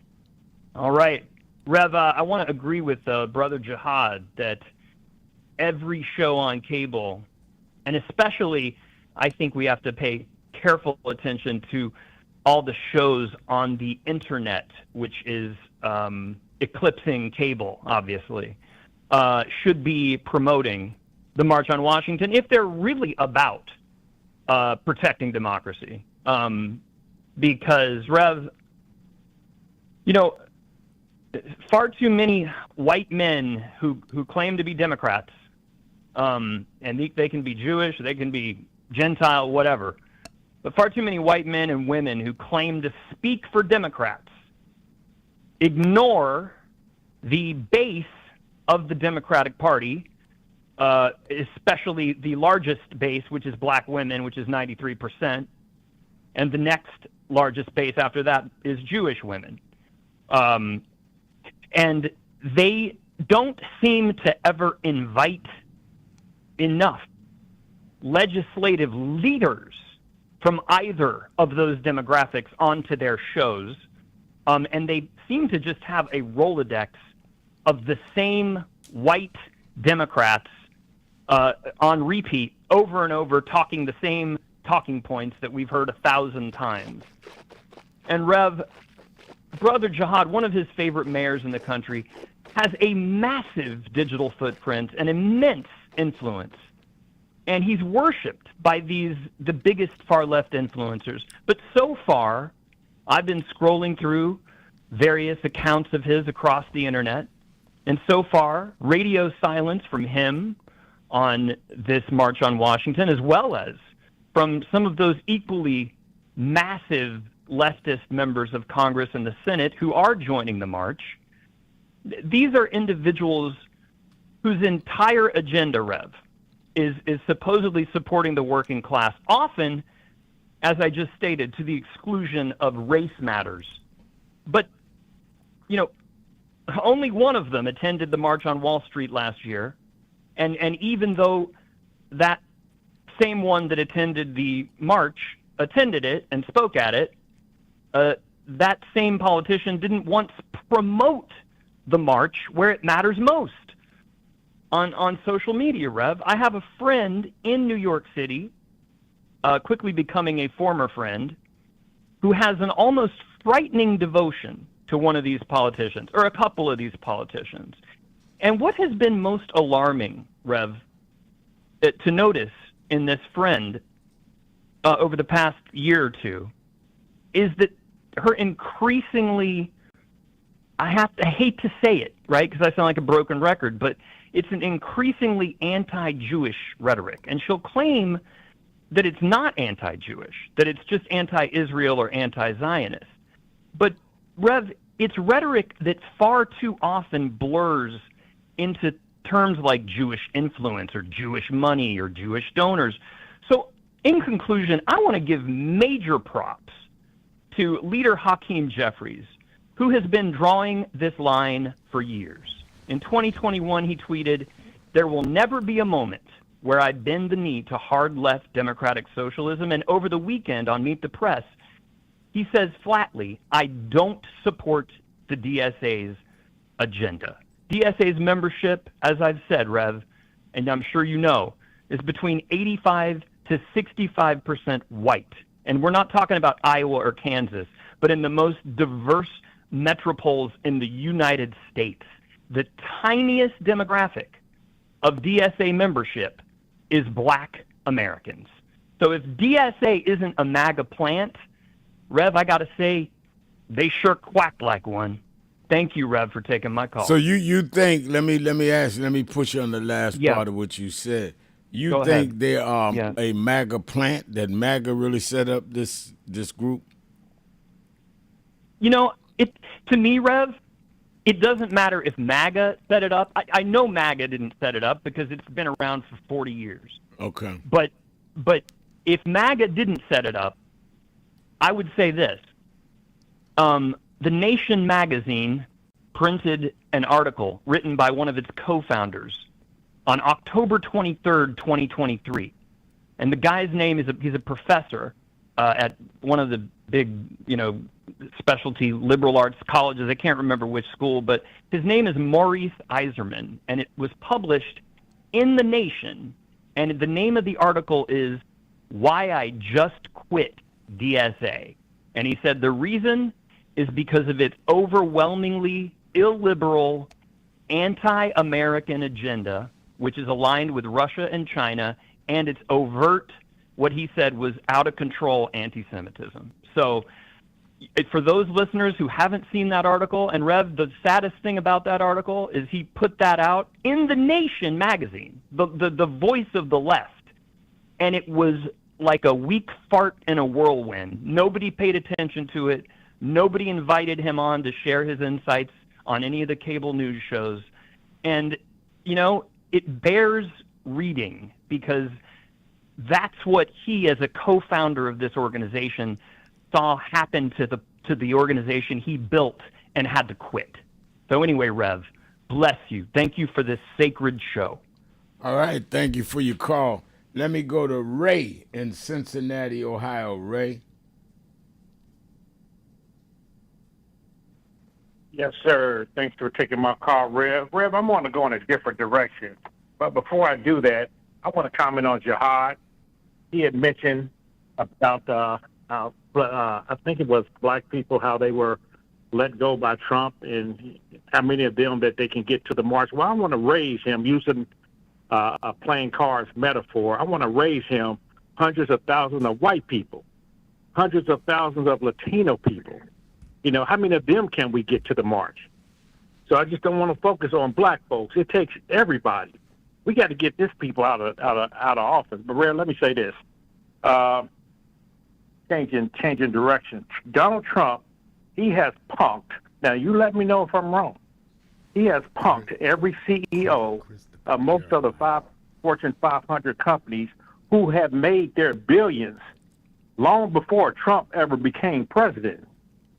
These companies, they rely on immigrants. They rely on Latinos. They rely on blacks, to survive. And so what they're trying to do here in Springfield, Ohio, is gather up these, I lost my train of thought there. Who are they trying to get out of the country? Haitians. Haitians. To these CEOs, what good is having power when you won't use it? Not if you can't use it, you won't use it. Now, let me say this. These Republicans, and sometimes you have to dumb it down to people, because I work out at a gym, and I asked this guy, I said, who you voting for? He said, he's voting Republican. I said, why? He said, well, my family's been voting Republican for years. I said, well, look, I said, now, no senator or Congress is going to go against Trump. That's why we have all these high prices, gas, unemployment. He said, yeah. I said, well, if you vote someone in that's different, what's going to change? He said, probably nothing. I said, well, why are you voting for a Republican? Don't you want low gas prices? Don't you want lower unemployment? Don't you want your country back? He just scratched his head and kept working out. But let me say this. These Republicans, they do what they do, and they let Trump have his way because they know when the Democrats get into office again, that they wouldn't have the guts. The Democrat president wouldn't have the guts to do what Donald Trump is doing. First of all, they have a lot more, they're more honest and above board than Donald Trump. So I think these Republicans, they're playing with house money right now because they know when the Democrat president get in, they're going to go back to business as usual. No doubt about it. And yeah. So those are my thoughts, Rev. Thanks a lot. All right. Thank you for your call. And there's no doubt about it. I think that we need a wake-up call. Christopher Jeremiah says, I do believe in most extreme leftist DSA is a pipeline to MAGA, light MAGA adjacent. I'm starting to hear that a lot. I mean, there are different factions in DSA, and I wouldn't be surprised if they didn't infiltrate some of the extreme ones to try and overturn which way it's going. Very interesting point. Let's take a break. Be right back. Keeping it real. Shopton. 1-877-532-5797. Be right back. Keep it real.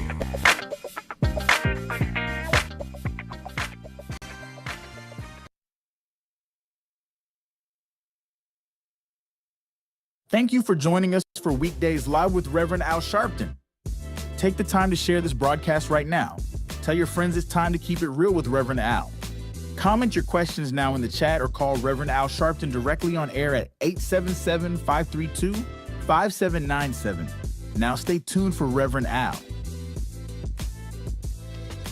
This is Reverend Al Sharpton. As you watch the broadcast, support National Action Network. Go to www.nationalactionnetwork.net and be involved. You can join, take your membership right online, www.nationalactionnetwork.net. Getting ready to start the program, but we need you to be part of the movement.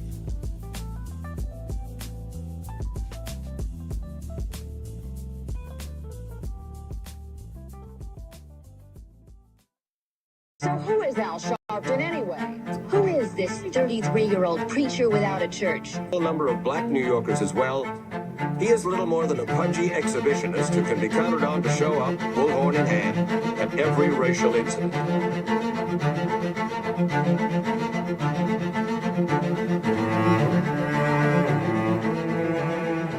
I often quote Mark Twain saying, the two most important moments in life is the moment you are born and the moment you find out why you were born. I had a very troubling conversation the other day that prompted me to do this little video. Young man that I've known a while came to me and he was crushed. I mean, really crushed because people were criticizing his work. He's in the ministry, but he's also an actor. And he said he couldn't understand why people were jumping all over, criticizing him, trying to find scandalous and derogatory things about him. And I told him, I said, you know, you very young. You don't know the road I've traveled. They call me everything but a child of God. A blabbermouth, a loudmouth, too flamboyant, an agitator, a racist, and I had to learn. Yeah, right. I was not defined by how others saw me.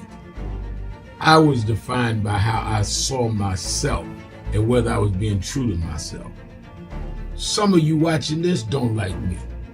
And it doesn't matter as long as I know what I'm doing. And I like me for being real. So I'm doing this video to say to you, whoever you are, and whatever you do, you may not be in ministry or social justice, none of this stuff, but don't live your life worried about opposition or people that don't like you. You can turn that around. Use me as an example. The same people that called me a scam artist, a con artist, a sellout, or racial hustler and all, I kept going.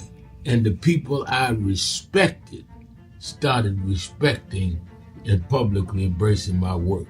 When Coretta Scott King, the widow of Dr. Martin Luther King Jr., had this to say about Al Sharpton. A leader who has protested injustice with a passionate, unrelenting commitment to nonviolent action in the spirit and tradition of Martin Luther King Jr. And I am talking about your leader, our leader, the Reverend Al Sharpton.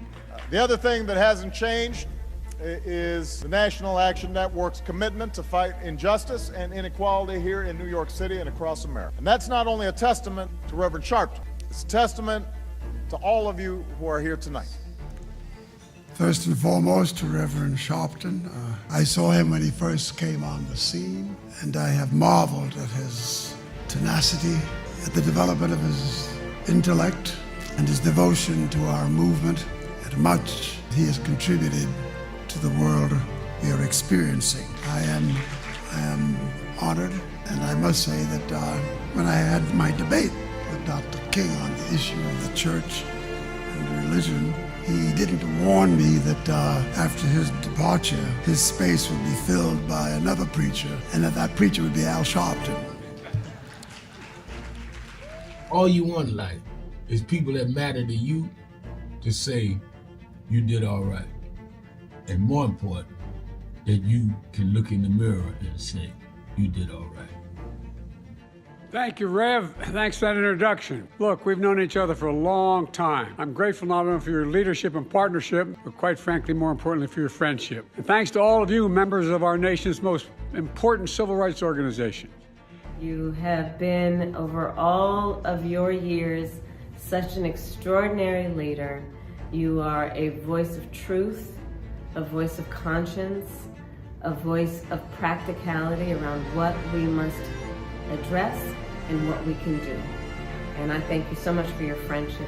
I remember that most of the youth around Al's age, he was about 12, wanted to be like Connie Hawkins, a great basketball player, legend, or Earl the Pearl, or Clyde Frazier. Al wanted to be like Adam Powell, a powerful preacher with a social justice gospel. He was very close to, at that time, to Reverend William Augustus Jones, powerful preacher and social justice advocate, and Reverend Gardner Taylor State right down the street, and Bishop Washington, whose church he came from, and Reverend Sandy Ray. He wanted to be like these giant preachers. He wanted them to have the edge, however, of the King's social justice dimension. He wanted to be like them, now he's one of them.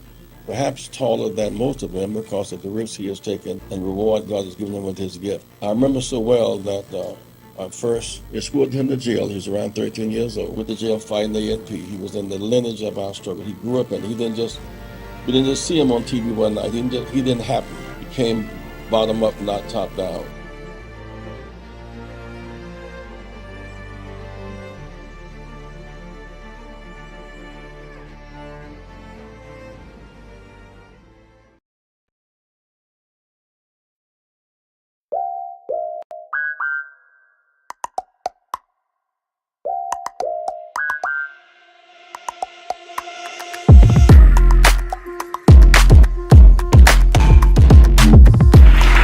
Is a house of justice.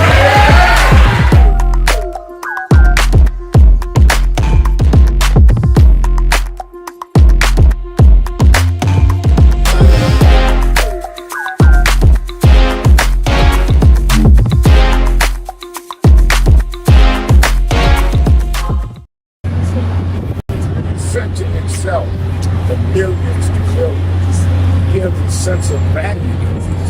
Our history is worth something. We're not a worthless people. We're not a people that are just some ghetto drugs. You know, sometimes in places that we were desperate.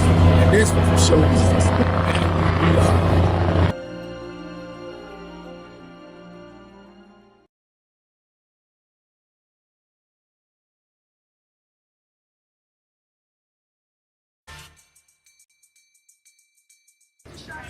How you doing, sir? All right. It's Claudette Williamson from Atlanta, Georgia. And the last time I saw Reverend Sharpton was in New York City at Sylvia's. And my sister and I pretended that we needed to go to the bathroom so we could go in and see him and say hi from a distance. I'm okay. You look great. My name is Claudette. New York City was Sylvia's. Oh. My sister and I told our house, can I get a picture? So we can see. Wave at you, and today I. Lisa? Yes. Oh, the picture. We're her children. Thank you all. Reverend, it's really great to meet you. And were you in? It's an honor to meet you. Okay, come take a second. Reverend Sharpton. Thank you. Peek back here right quick while you momentum.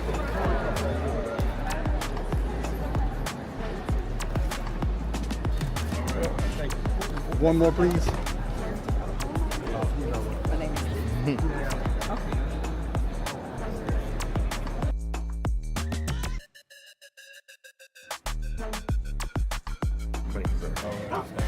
Silly pose. Oh my God. How you doing? Oh, come on, man. I gotta get a photo. All right. Appreciate you, man. Have a good one, man.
Reverend Al Sharpton, and we're back 1-877-532-5797. We are joined, as we are every Tuesday for the last hour, by the senior pastor of the First Corinthian Baptist Church of Harlem, member of the National Board of National Action Network, and author and lecturer, Reverend Dr. Michael A. Walron. How you doing, Reverend Walron? Pretty good, Reverend Sharpton. How are you today? Doing pretty good. One of the things that is going to be interesting in this election season is I have been saying the last couple of weeks that when Trump ran in 2016, and he had some 3 or 4 black ministers out there, some of them countering some of what some of us were saying, some of them calling me out by name. And then they were apologists when he was in the White House in the first term. And I remember this infamous picture of them laying hands on him, praying for him in the Oval Office. I've seen none of that. In fact, I'm wondering, because I'm studying, we got this AI program, I'm wondering whether they were AI Negroes, because I haven't seen them nowhere. I haven't seen them I mean, what happened to these people? Man, I think they realized that the consequences outweighed what they thought may have been benefits of association. Some of them actually killed their credibility because of their association. Some ducked out before it got, as you said one time, some ducked out before it got really bad, but we didn't forget that you were part of the team just because you ducked out. So I think there are many who have disappeared because of what has happened to them, the negative press, the negative publicity, the external critiques, and I think they did that. But I think that's why they're not there now. They know that it is a liability to be associated with this man, especially if you claim to be a African-American clergy member within our community. So, yes, I understand why they're not present now. And it would occur to me, it would seem to me, that the congregants, people that attend their churches, should be questioning them and challenging them. Absolutely. I think, we would think so, but sometimes we have these cult of personalities, and Trump is definitely a cult of personality, and people rally around that. Some people actually trust and believe in their pastors who they believe they know what they're doing. But I do think that, yes, those who are affiliated then and may still have minor affiliations should be challenged, because many of the policies of Trump, the actions of Trump, are not in alignment with some of our quote-unquote values, but it's not in the best interest of many of our communities, especially within African-American culture. So they have a right to raise. I do know there's some who lost members because of their association around that first term. So, I think people should be critical, and I think they should decide whether they remain in these spaces that associate, support, almost anoint these persons who are finding intentional ways to undermine our best interests in our community. Now, it brings me to another part. We have, we're doing a whole national prayer with the Wells family on Wednesday, tomorrow, which will be the birthday of their son, who Nolan Wells, who was, we still don't know how the circumstances.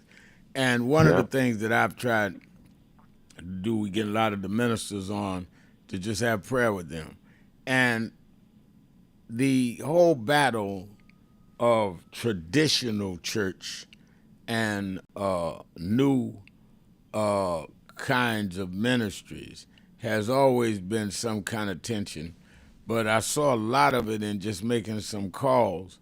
Well, I'm not in the National Baptist, or I'm not in Progressive Baptist, I'm in this, that, or the other. And I think that the weakening of denominations, that there was a time when I was growing up that certain denominational factions and conventions were dominant. That is no more. I think that there is reasoning that occurred. I mean, you go to conventions now, some of the Church of God in Christ is used, but some of them there is almost no attendance. What do you think is the cause of that? Yeah, I think many of those associations have lost their relevancy, especially with the expansion of black opportunity and other ways to form community. I think those organizations had a place, still do to a degree, especially at a time when we were locked out of opportunities and access. And the more access we had, you start in the 70s, 80s, 90s, you start seeing these dwindling numbers around the 90s and the 2000s from these kind of associations. I'll be honest with you, they ought to be questioned to a degree. If you take the convention, I've been part of the National Baptist Convention past and the Progressive Convention. Our pastor was a leader in the Progressive Convention. Right. That's why I've gotten involved again. But these are not like episcopacies with bishops like the Methodist Church or the Catholic Church or the Lutheran Church, where there are mandates that the bishop can declare and it trickles down to the churches, and the pastors have a responsibility to usher in and also lead with the vision of the bishop or the national leadership team. It's not so with the Baptist Church. We base in the autonomy of the local congregation. So when you gather together, there's nothing a president can say that we're mandated to do. So where was a time we would follow the lead at times of the president convention, but these are gatherings to hear preaching, maybe some classes, but there's no national programming, national mandate, national declaration that those churches that have come to the convention have to heed or pay attention to. And if that's the case, it kind of loses its strength. Secondly, some of these gatherings across the board are really antiquated in how they lead it, how they shape it, and what goes on. And so I think they have become irrelevant because they refuse to embrace the kind of cultural shift and transformation. It is not a compromise of the gospel. It is realizing that the gospel is delivered in many ways in this era. But I think they've become irrelevant because they have antiquated ways of engaging, and they really is no way to escort in nationally mandated programs. So I understand why these things are dwindling. And thirdly, there's not intentionality around engaging young people. The largest demographic in our country right now is millennials. Millennials drive our economy in so many ways. And if you're not creating intentional space for millennials and Gen Z, you're going to fade again in relevancy. And I think that's what's happening, Rev. Yeah, I totally agree with all that you said. And I think that many of us need to wake up to reality and understand that if you are in a different age and a different era, you cannot use what worked at eras gone or situations that no longer exist to keep these institutions going. And there's a reason, I'll give an example right in Harlem. A lot of churches are empty. And they say, well, we're landlocked. People ain't got nowhere to park. Well, they get to 1 Corinthians, your church is overflowing. Right. So maybe you don't do enough for people to want to double park. And maybe you don't have enough community outreach where the police don't bother your church because there's a relationship between what is going on in terms of community services and all. I mean, we just take any excuse to drop the ball. Yeah, I've seen it. I mean, as you said, I'm in Harlem, so I know the challenges that many churches face, and seeing the churches that have closed since the pandemic. You know what we do, Rev. So we're deeply embedded in the community. We have relationships with so many community partners, including the police. But again, that's about being relevant. You will always remain relevant in the community you serve when you're in relationship with that community. We build ministry around our community. We take the needs of our community and we treat them as holy. And so when you do that, people see your work, they respect the work, and you'll always remain relevant. But the biggest thing is being in constant conversation with the community to actually see their needs. One of the things you always talk about with 1 Corinthians is our mental health. We started that 14 years ago. That's Nobody was talking about it. Well, why? Because we were talking to community members. We were talking about community needs. We observed what was going on, the mental health challenges in our community. So you don't wait until it becomes popular to engage. You respond to the needs of the community. And if you constantly do that, right, you'll always remain relevant in the communities that you serve because the community knows that you take them seriously. I said 20-something years ago, as we were beginning to grow, I said, I just want to say this, as we grow, I never want to be a large congregation in our community that's not deeply committed to the community. I said, so as we grow, our responsibility and our commitment to this community has to grow as well, because you then don't want to be a leech in the community. You want to be part of it and take responsible leadership and also working. And so that's what we've been doing. So it has worked, and I'm grateful because that's who we are. All right, let's take a break. I'm going to open up the phones. Shopton, Walron, 1-877-532-5797, 1-877-532-5797. Keeping it real. Shopton. Be right back. Keeping it real. Keeping it real.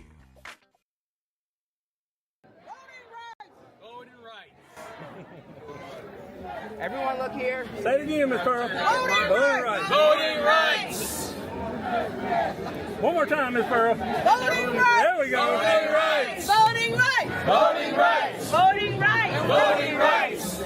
When do we want it? Now. When do we need it? Now. Yesterday. What do we want? Voting rights. When do we need it? Now. What do we want? Voting rights. When do we need it? Now. And I think that is extremely important about the funding. But I also want to add how they're changing what can be taught. You have states outright saying you can't teach black history and you can't teach certain other histories and the curriculum. You have this administration that is literally taking out exhibits from the Smithsonian. So we have not only an education problem in terms of resources, we have an education problem in terms of curriculum and what people are being taught. So I have one grandchild, 6-year-old. When he gets to high school, it may be just against the law for him to learn about certain parts of American history, which includes blacks. We don't want to talk about slavery. We want to talk about the good side of America. Well, what does that mean? That's not history. Everything was not good. And I think that that is the threat that we've got to fight, which is why we've got to fight in the courts and the streets, because they're literally changing the textbooks as we go. As they do that, they change the opportunity, because then the fight against affirmative action is not having access to these institutions and telling these institutions, this whole fight around DEI, which they did, started in Harvard with a black woman president. Started with them saying you can't teach diversity in an Ivy League school like Harvard. It didn't start in Little Rock at the high school. This fight, this time, was Harvard. And they went from there on. And I think that we've got to have the same resistance. If they could fight in the 50s, at ACP, we would put them together and deal with the question from Little Rock in terms of desegregation. Then we that are far more educated, far more economically secure personally, have no excuse in the age of what they did in Harvard not to be standing up back in this stuff.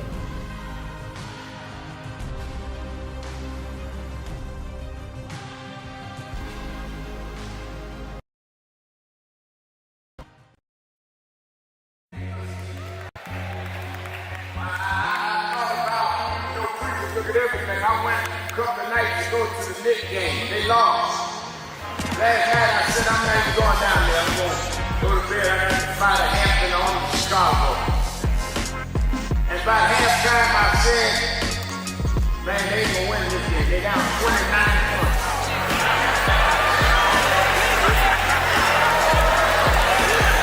And somebody here today, you've been down.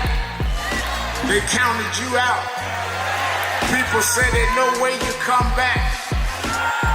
But I come to tell you, don't quit. For there's another half to play. And God will take you and let you win when the odds are against you. I know they're talking about you, but preach anyhow. I know sometimes the pews are empty, but preach anyhow. And when you get up almost where you could win, I looked at it last night and Brunson took the shot. It looked like it was going in to win the game, but the shot hit the rim and all hope was gone. But then an African named Boyd OG just stretched through the crowd and he kicked in the winning shot. If you hold on, God will tip your win.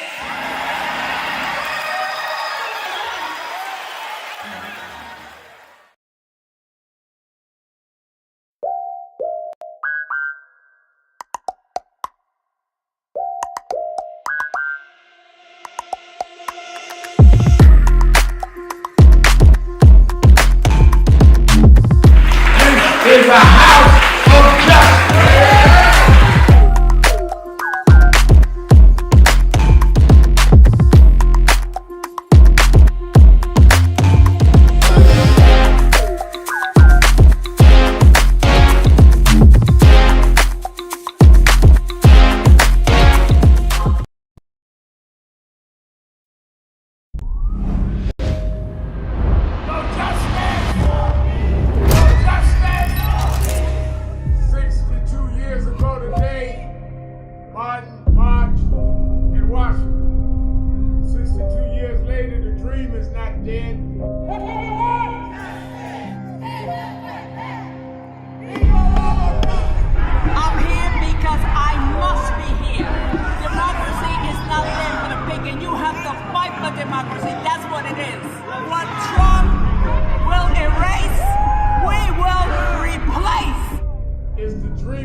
tried to turn it into a nightmare.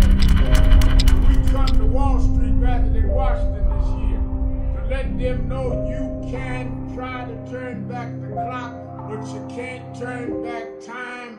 We gonna keep the dream alive on Wall Street.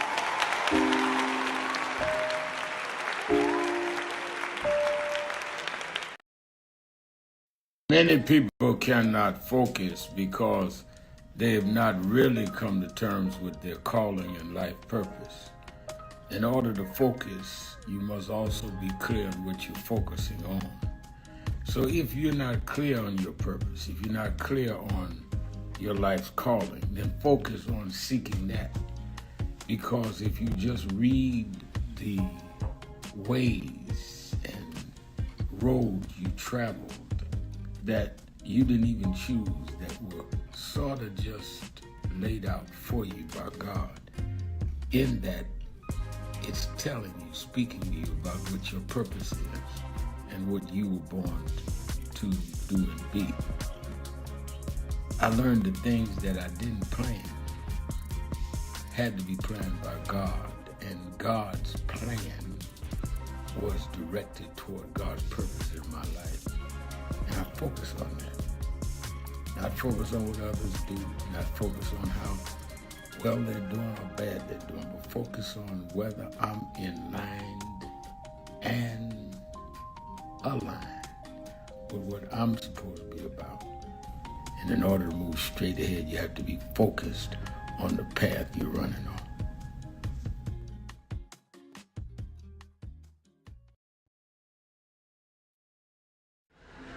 The only thing that will matter 2 minutes after you're gone is what you did for more than yourself.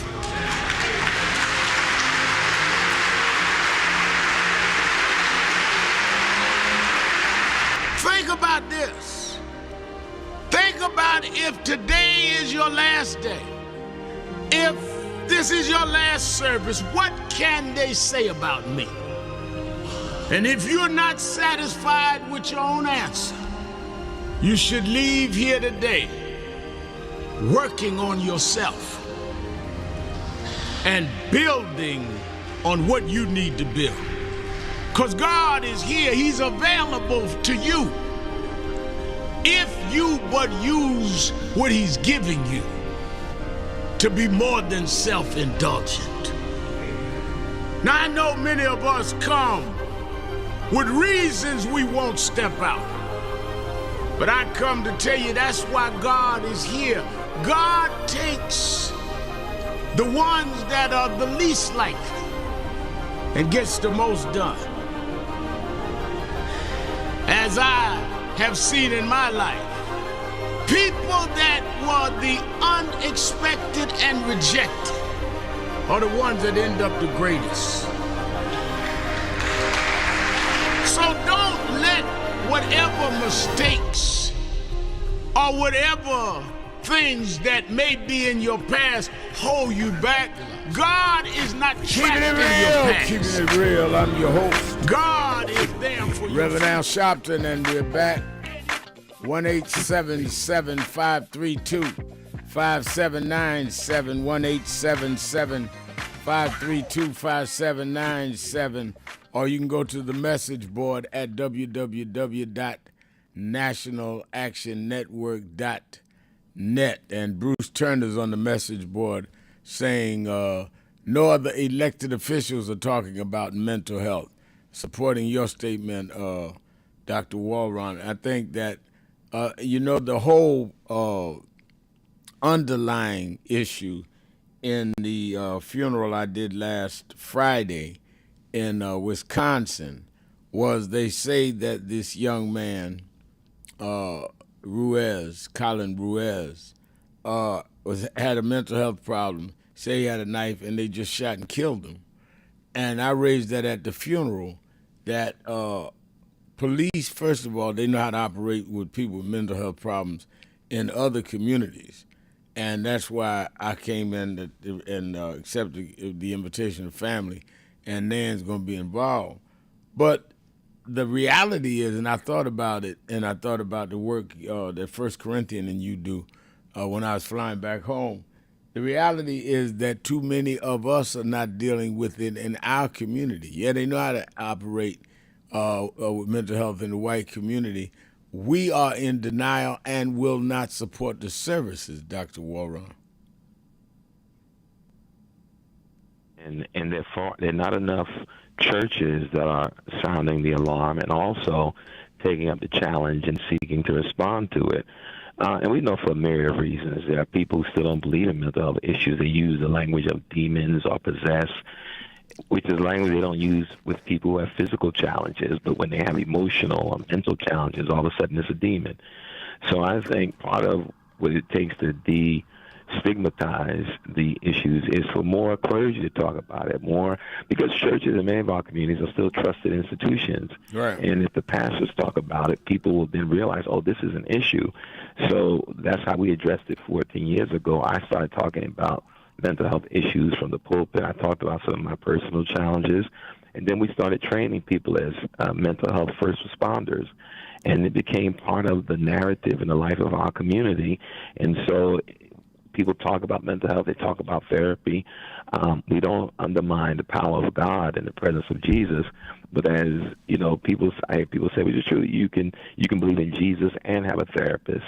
Or as we say, one of the things of the Hope Center is healing is the new black.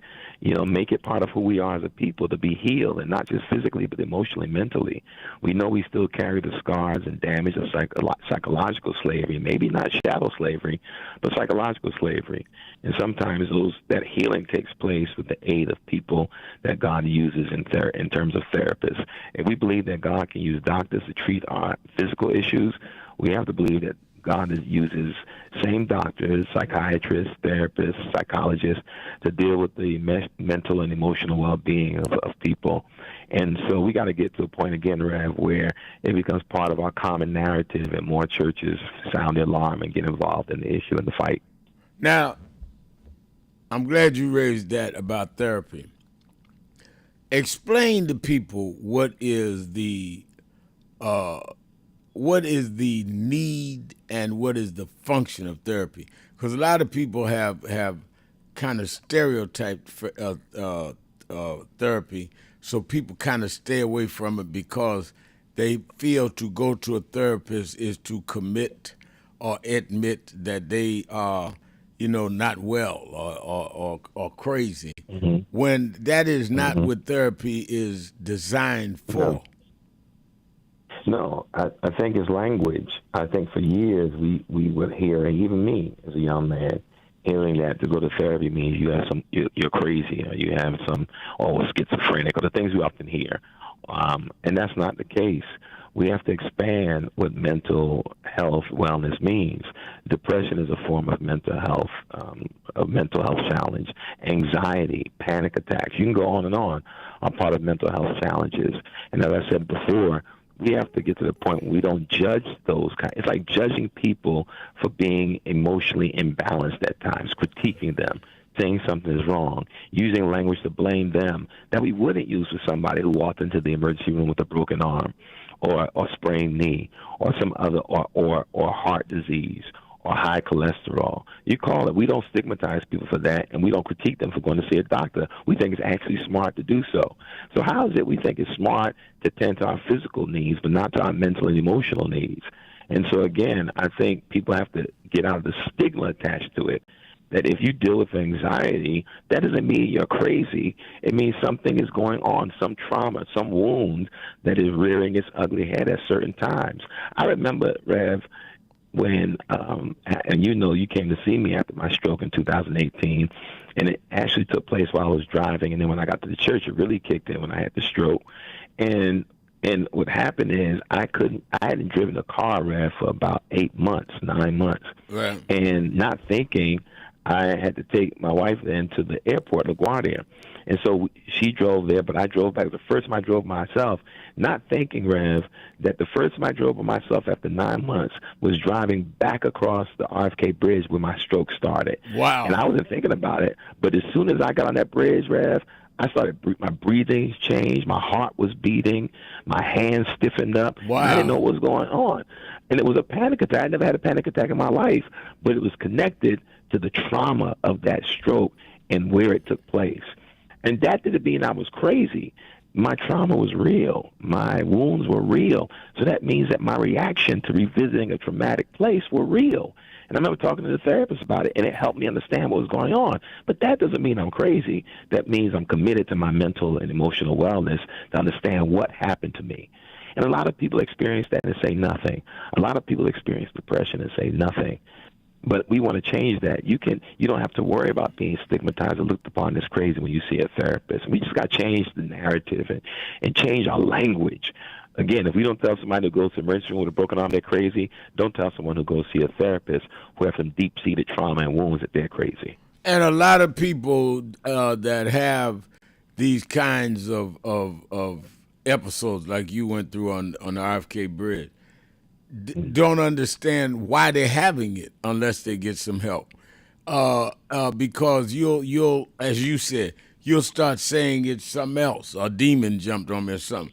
No, there's something in your psyche that brought that back that you never dealt with. And I think that you are, people talk about, well, no, I just trust in the Lord to get healing. That is healing. To get somebody to tell you how to deal with a root problem in your head is healing. Absolutely. And it is healing. And so, again, you just did it. You changed the narrative. Instead of saying something is wrong with you, you say you're healing. For example, at the Hope Center, which is our mental health facility, we call those who come in, we call them hope innovators. So in other words, they are creatively finding ways and paths to their own personal healing by way of therapy. And they're innovative with it. And so that's how we change the language. They're not patients, they're not clients, they're innovators, finding paths of healing. Let's take our break. I'll be right back. I'll see you on the phones. Let's take some calls before we have to go. Keeping it real. Shopton, Walron. Be right back.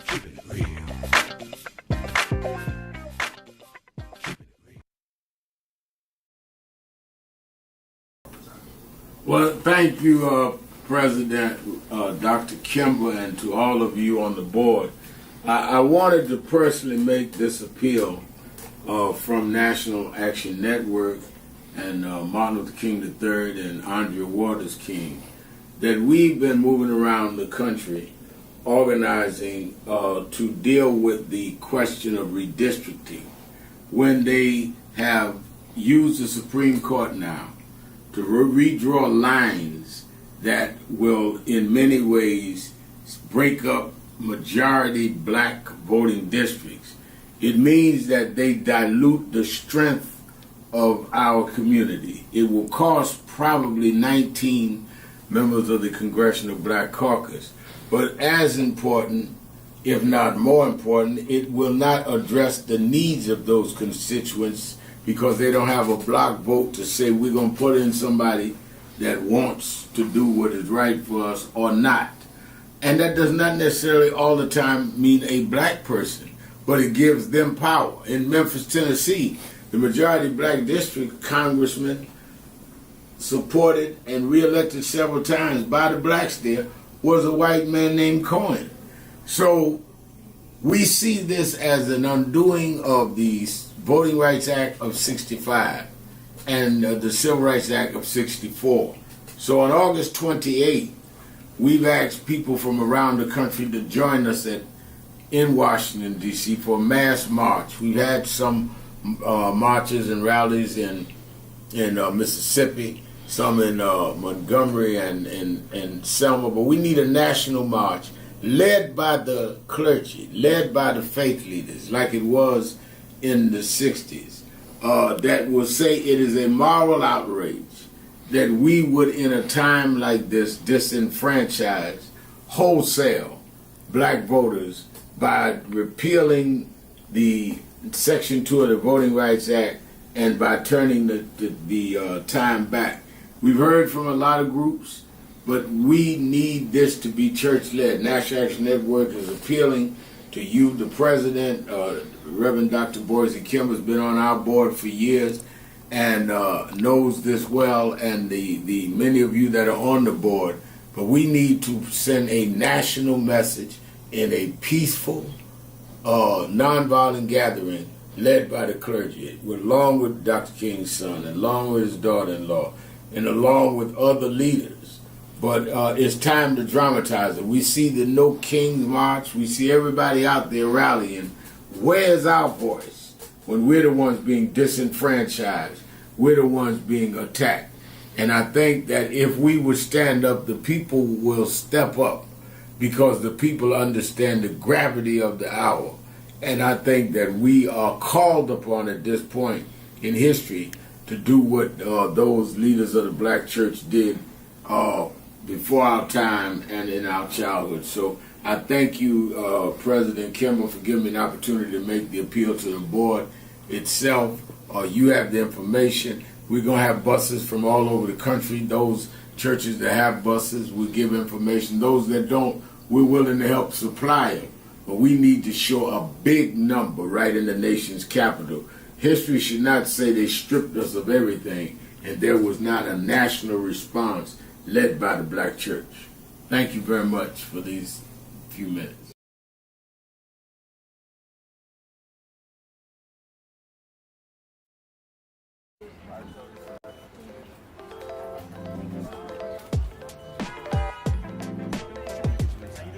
It is such a pleasure to be here with Reverend Sharpton and this entire congregation on Juneteenth weekend to not only celebrate freedom, but recognize the work that is still to be done to ensure that that freedom is within the grasp of each and every New Yorker who has helped to build this city. Thank you for having me, as always.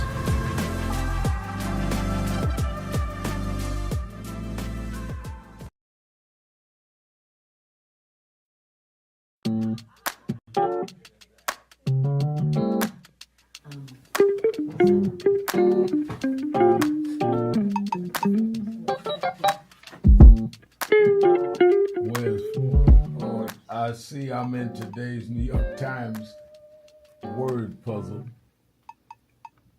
and they're asking what is Al Sharpton's title for short. It's Rev. I didn't know everybody knew that. But the people in the New York Times, they didn't call me Rev. They should call me Reverend. No.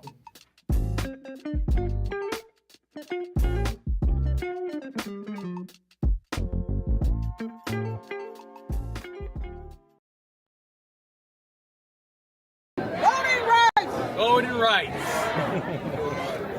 Everyone look here. Say it again, Ms. Pearl. Voting rights. Voting rights. One more time, Ms. Pearl. Voting rights. There we go. Voting rights. Voting rights. Voting rights. Voting rights. Voting rights. When do we want it? Now. When do we need it? Now. Yesterday. What do we want? Voting rights. When do we need it? Now. What do we want? Voting rights. When do we need it? Now. So we are fighting. That's why I said to deal with this DEI situation, you must be disciplined and do study, because unless you do structural change, we'll keep coming right back to this over and over again. I spoke Wednesday night at Yale University, and I told them students, some of those brightest students in the country, Yale, Harvard, I spoke at Yale, and told them there is a structural problem, which is why Trump and Vance and President Elon Musk, they can come in and put us backward because the structure was never corrected. They walk in the door and say NDI, because structurally they can make that stand. We've got to break the corporate world from doing it and then straighten out the structure of how this country is. Why we ought to be sending people to Congress is not sending them to Congress because they had the robocalls call your house, but they're committed to the... I'm your host, Reverend Al Sharpton. The Reverend Dr. Michael A. Walron is with us as he is every Tell It Tuesday. Don't forget, Politics Nation with Al Sharpton live at 5 p.m. Eastern Time on MS Now, both Saturday and Sunday nights. And I do not waste your time. I have the best and those that are in the middle of what the issues are, governors, senators, and experts on every week. And I get the ratings on Tuesday. You really supported the show this weekend again. Well over 1 million people watching over the 2 nights, beat CNN in the ratings again. Keep supporting us. As of the 29th of this month, which is the Saturday after the march, the day after the march, will be 15 years I've hosted that show.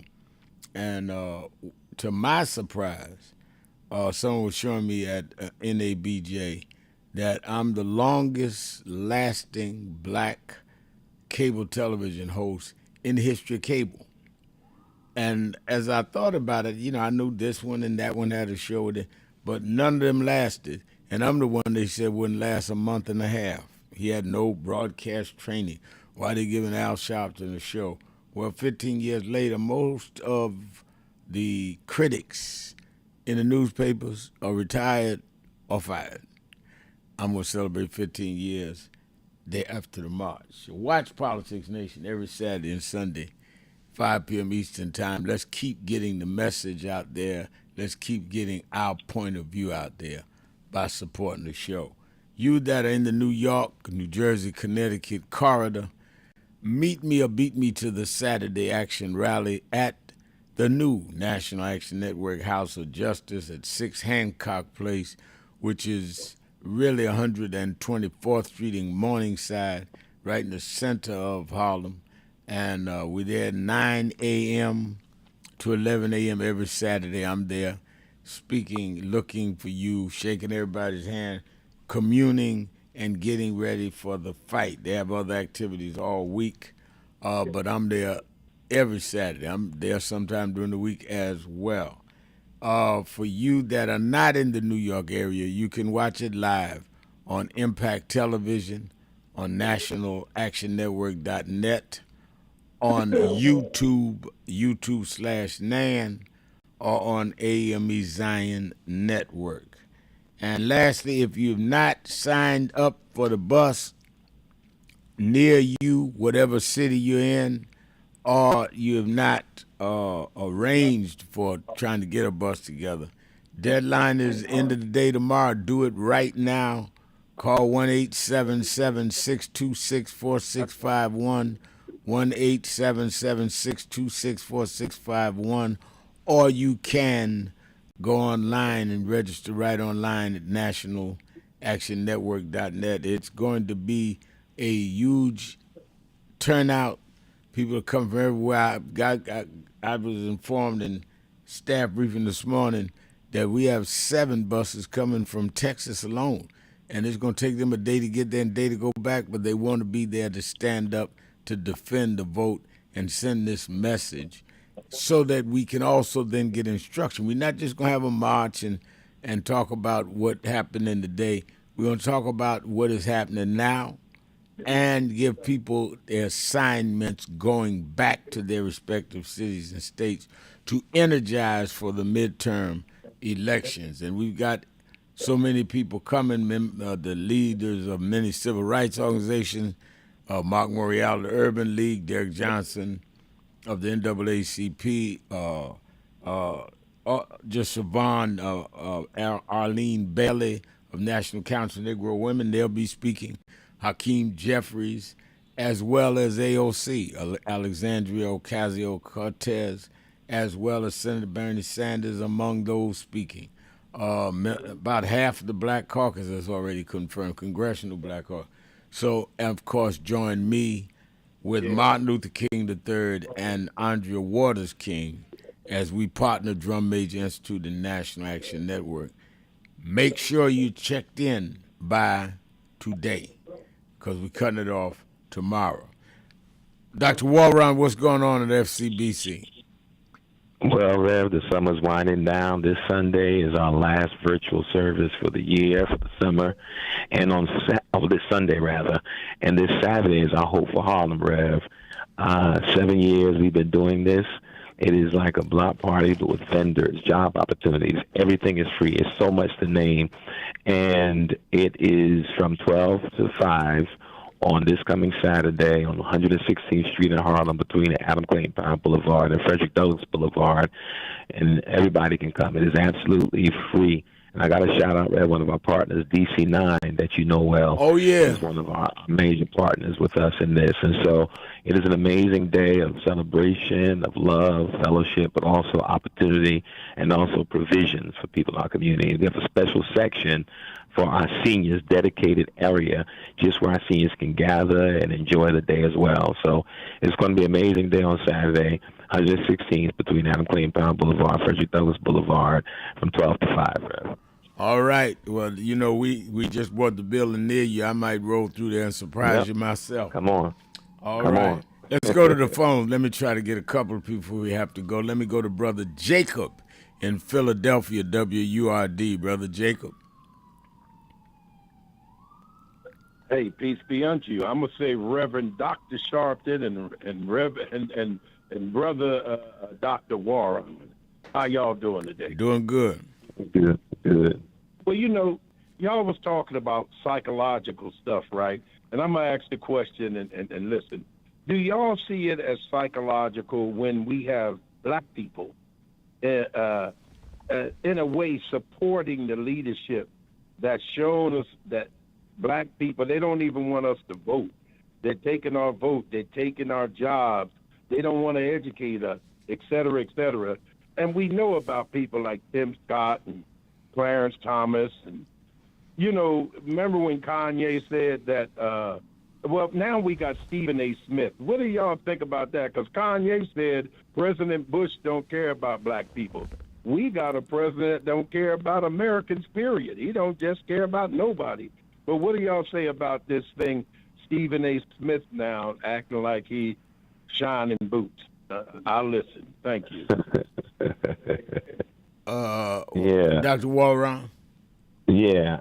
I don't necessarily think it's psychological, although a few of the people you mentioned might have some challenges of commitment and identity more than psychological. It's funny, you raised Kanye West, you quoted him saying President Bush doesn't care about black people, but then you turned around and supported Donald Trump. Right. I think that's a crisis of identity. I think some of the names you name, I think there's a difference between having a mental health issue and people who operate out of ignorance and arrogance allied together and completely unaware of who they are and their legacy. You talk about Clarence Thomas, that's a crisis of identity. If you ask me, a person who had access because of affirmative action, who's then committed to undermining and destroying it, that's a crisis of identity. And also wanting the affirmation of people who seek to destroy you and who don't believe in your own humanity.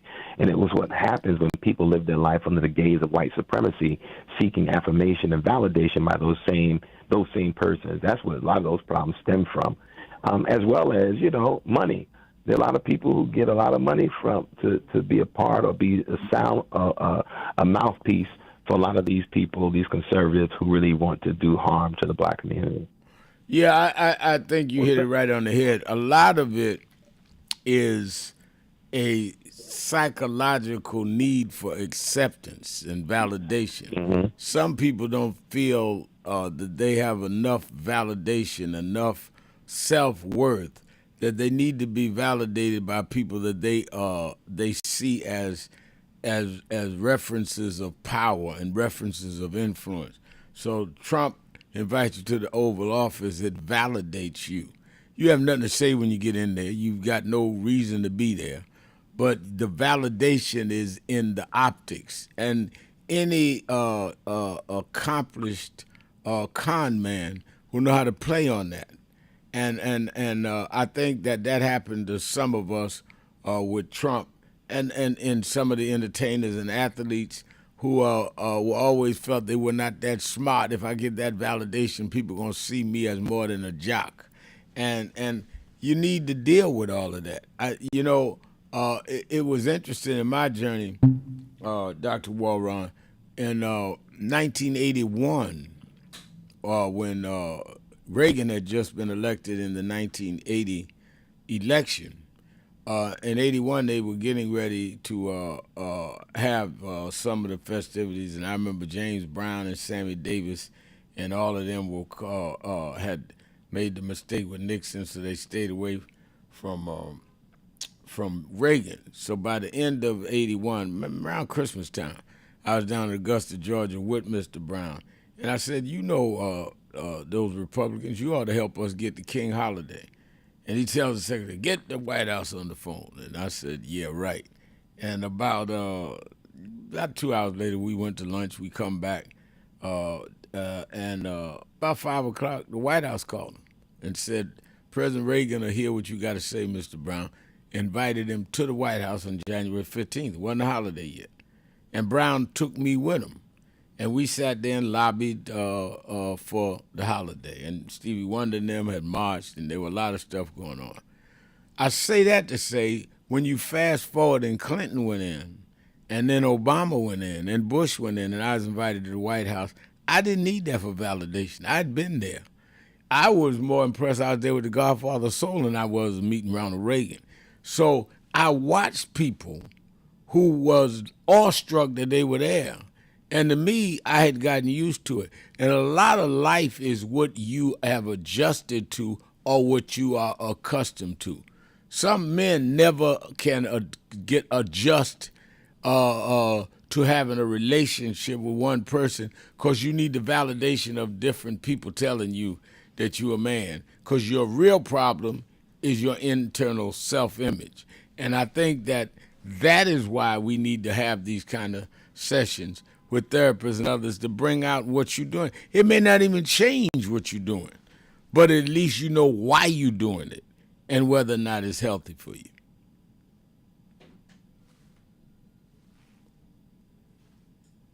Reverend Walround, got to go. All right. I will give you a chance to respond. All right, let's don't forget you in the New York area. Don't forget the Saturday. In fact, you can come to the Saturday Action Rally and still get over to 1 Corinthians in time for noon. We get out at 11 o'clock. You need to bring people and support. That's one of the best events on the streets of Harlem on an annual basis. All right, let me thank Reverend Dr. Michael A. Walround. Let me thank all of you that called in, listening, you that called in and couldn't get through, but hung in there anyhow. Remember, whatever you do, wherever you go, however you feel, tell somebody, tell anybody, tell everybody. Reverend Al told you personally, keep it real. Keep it real. Keep it real.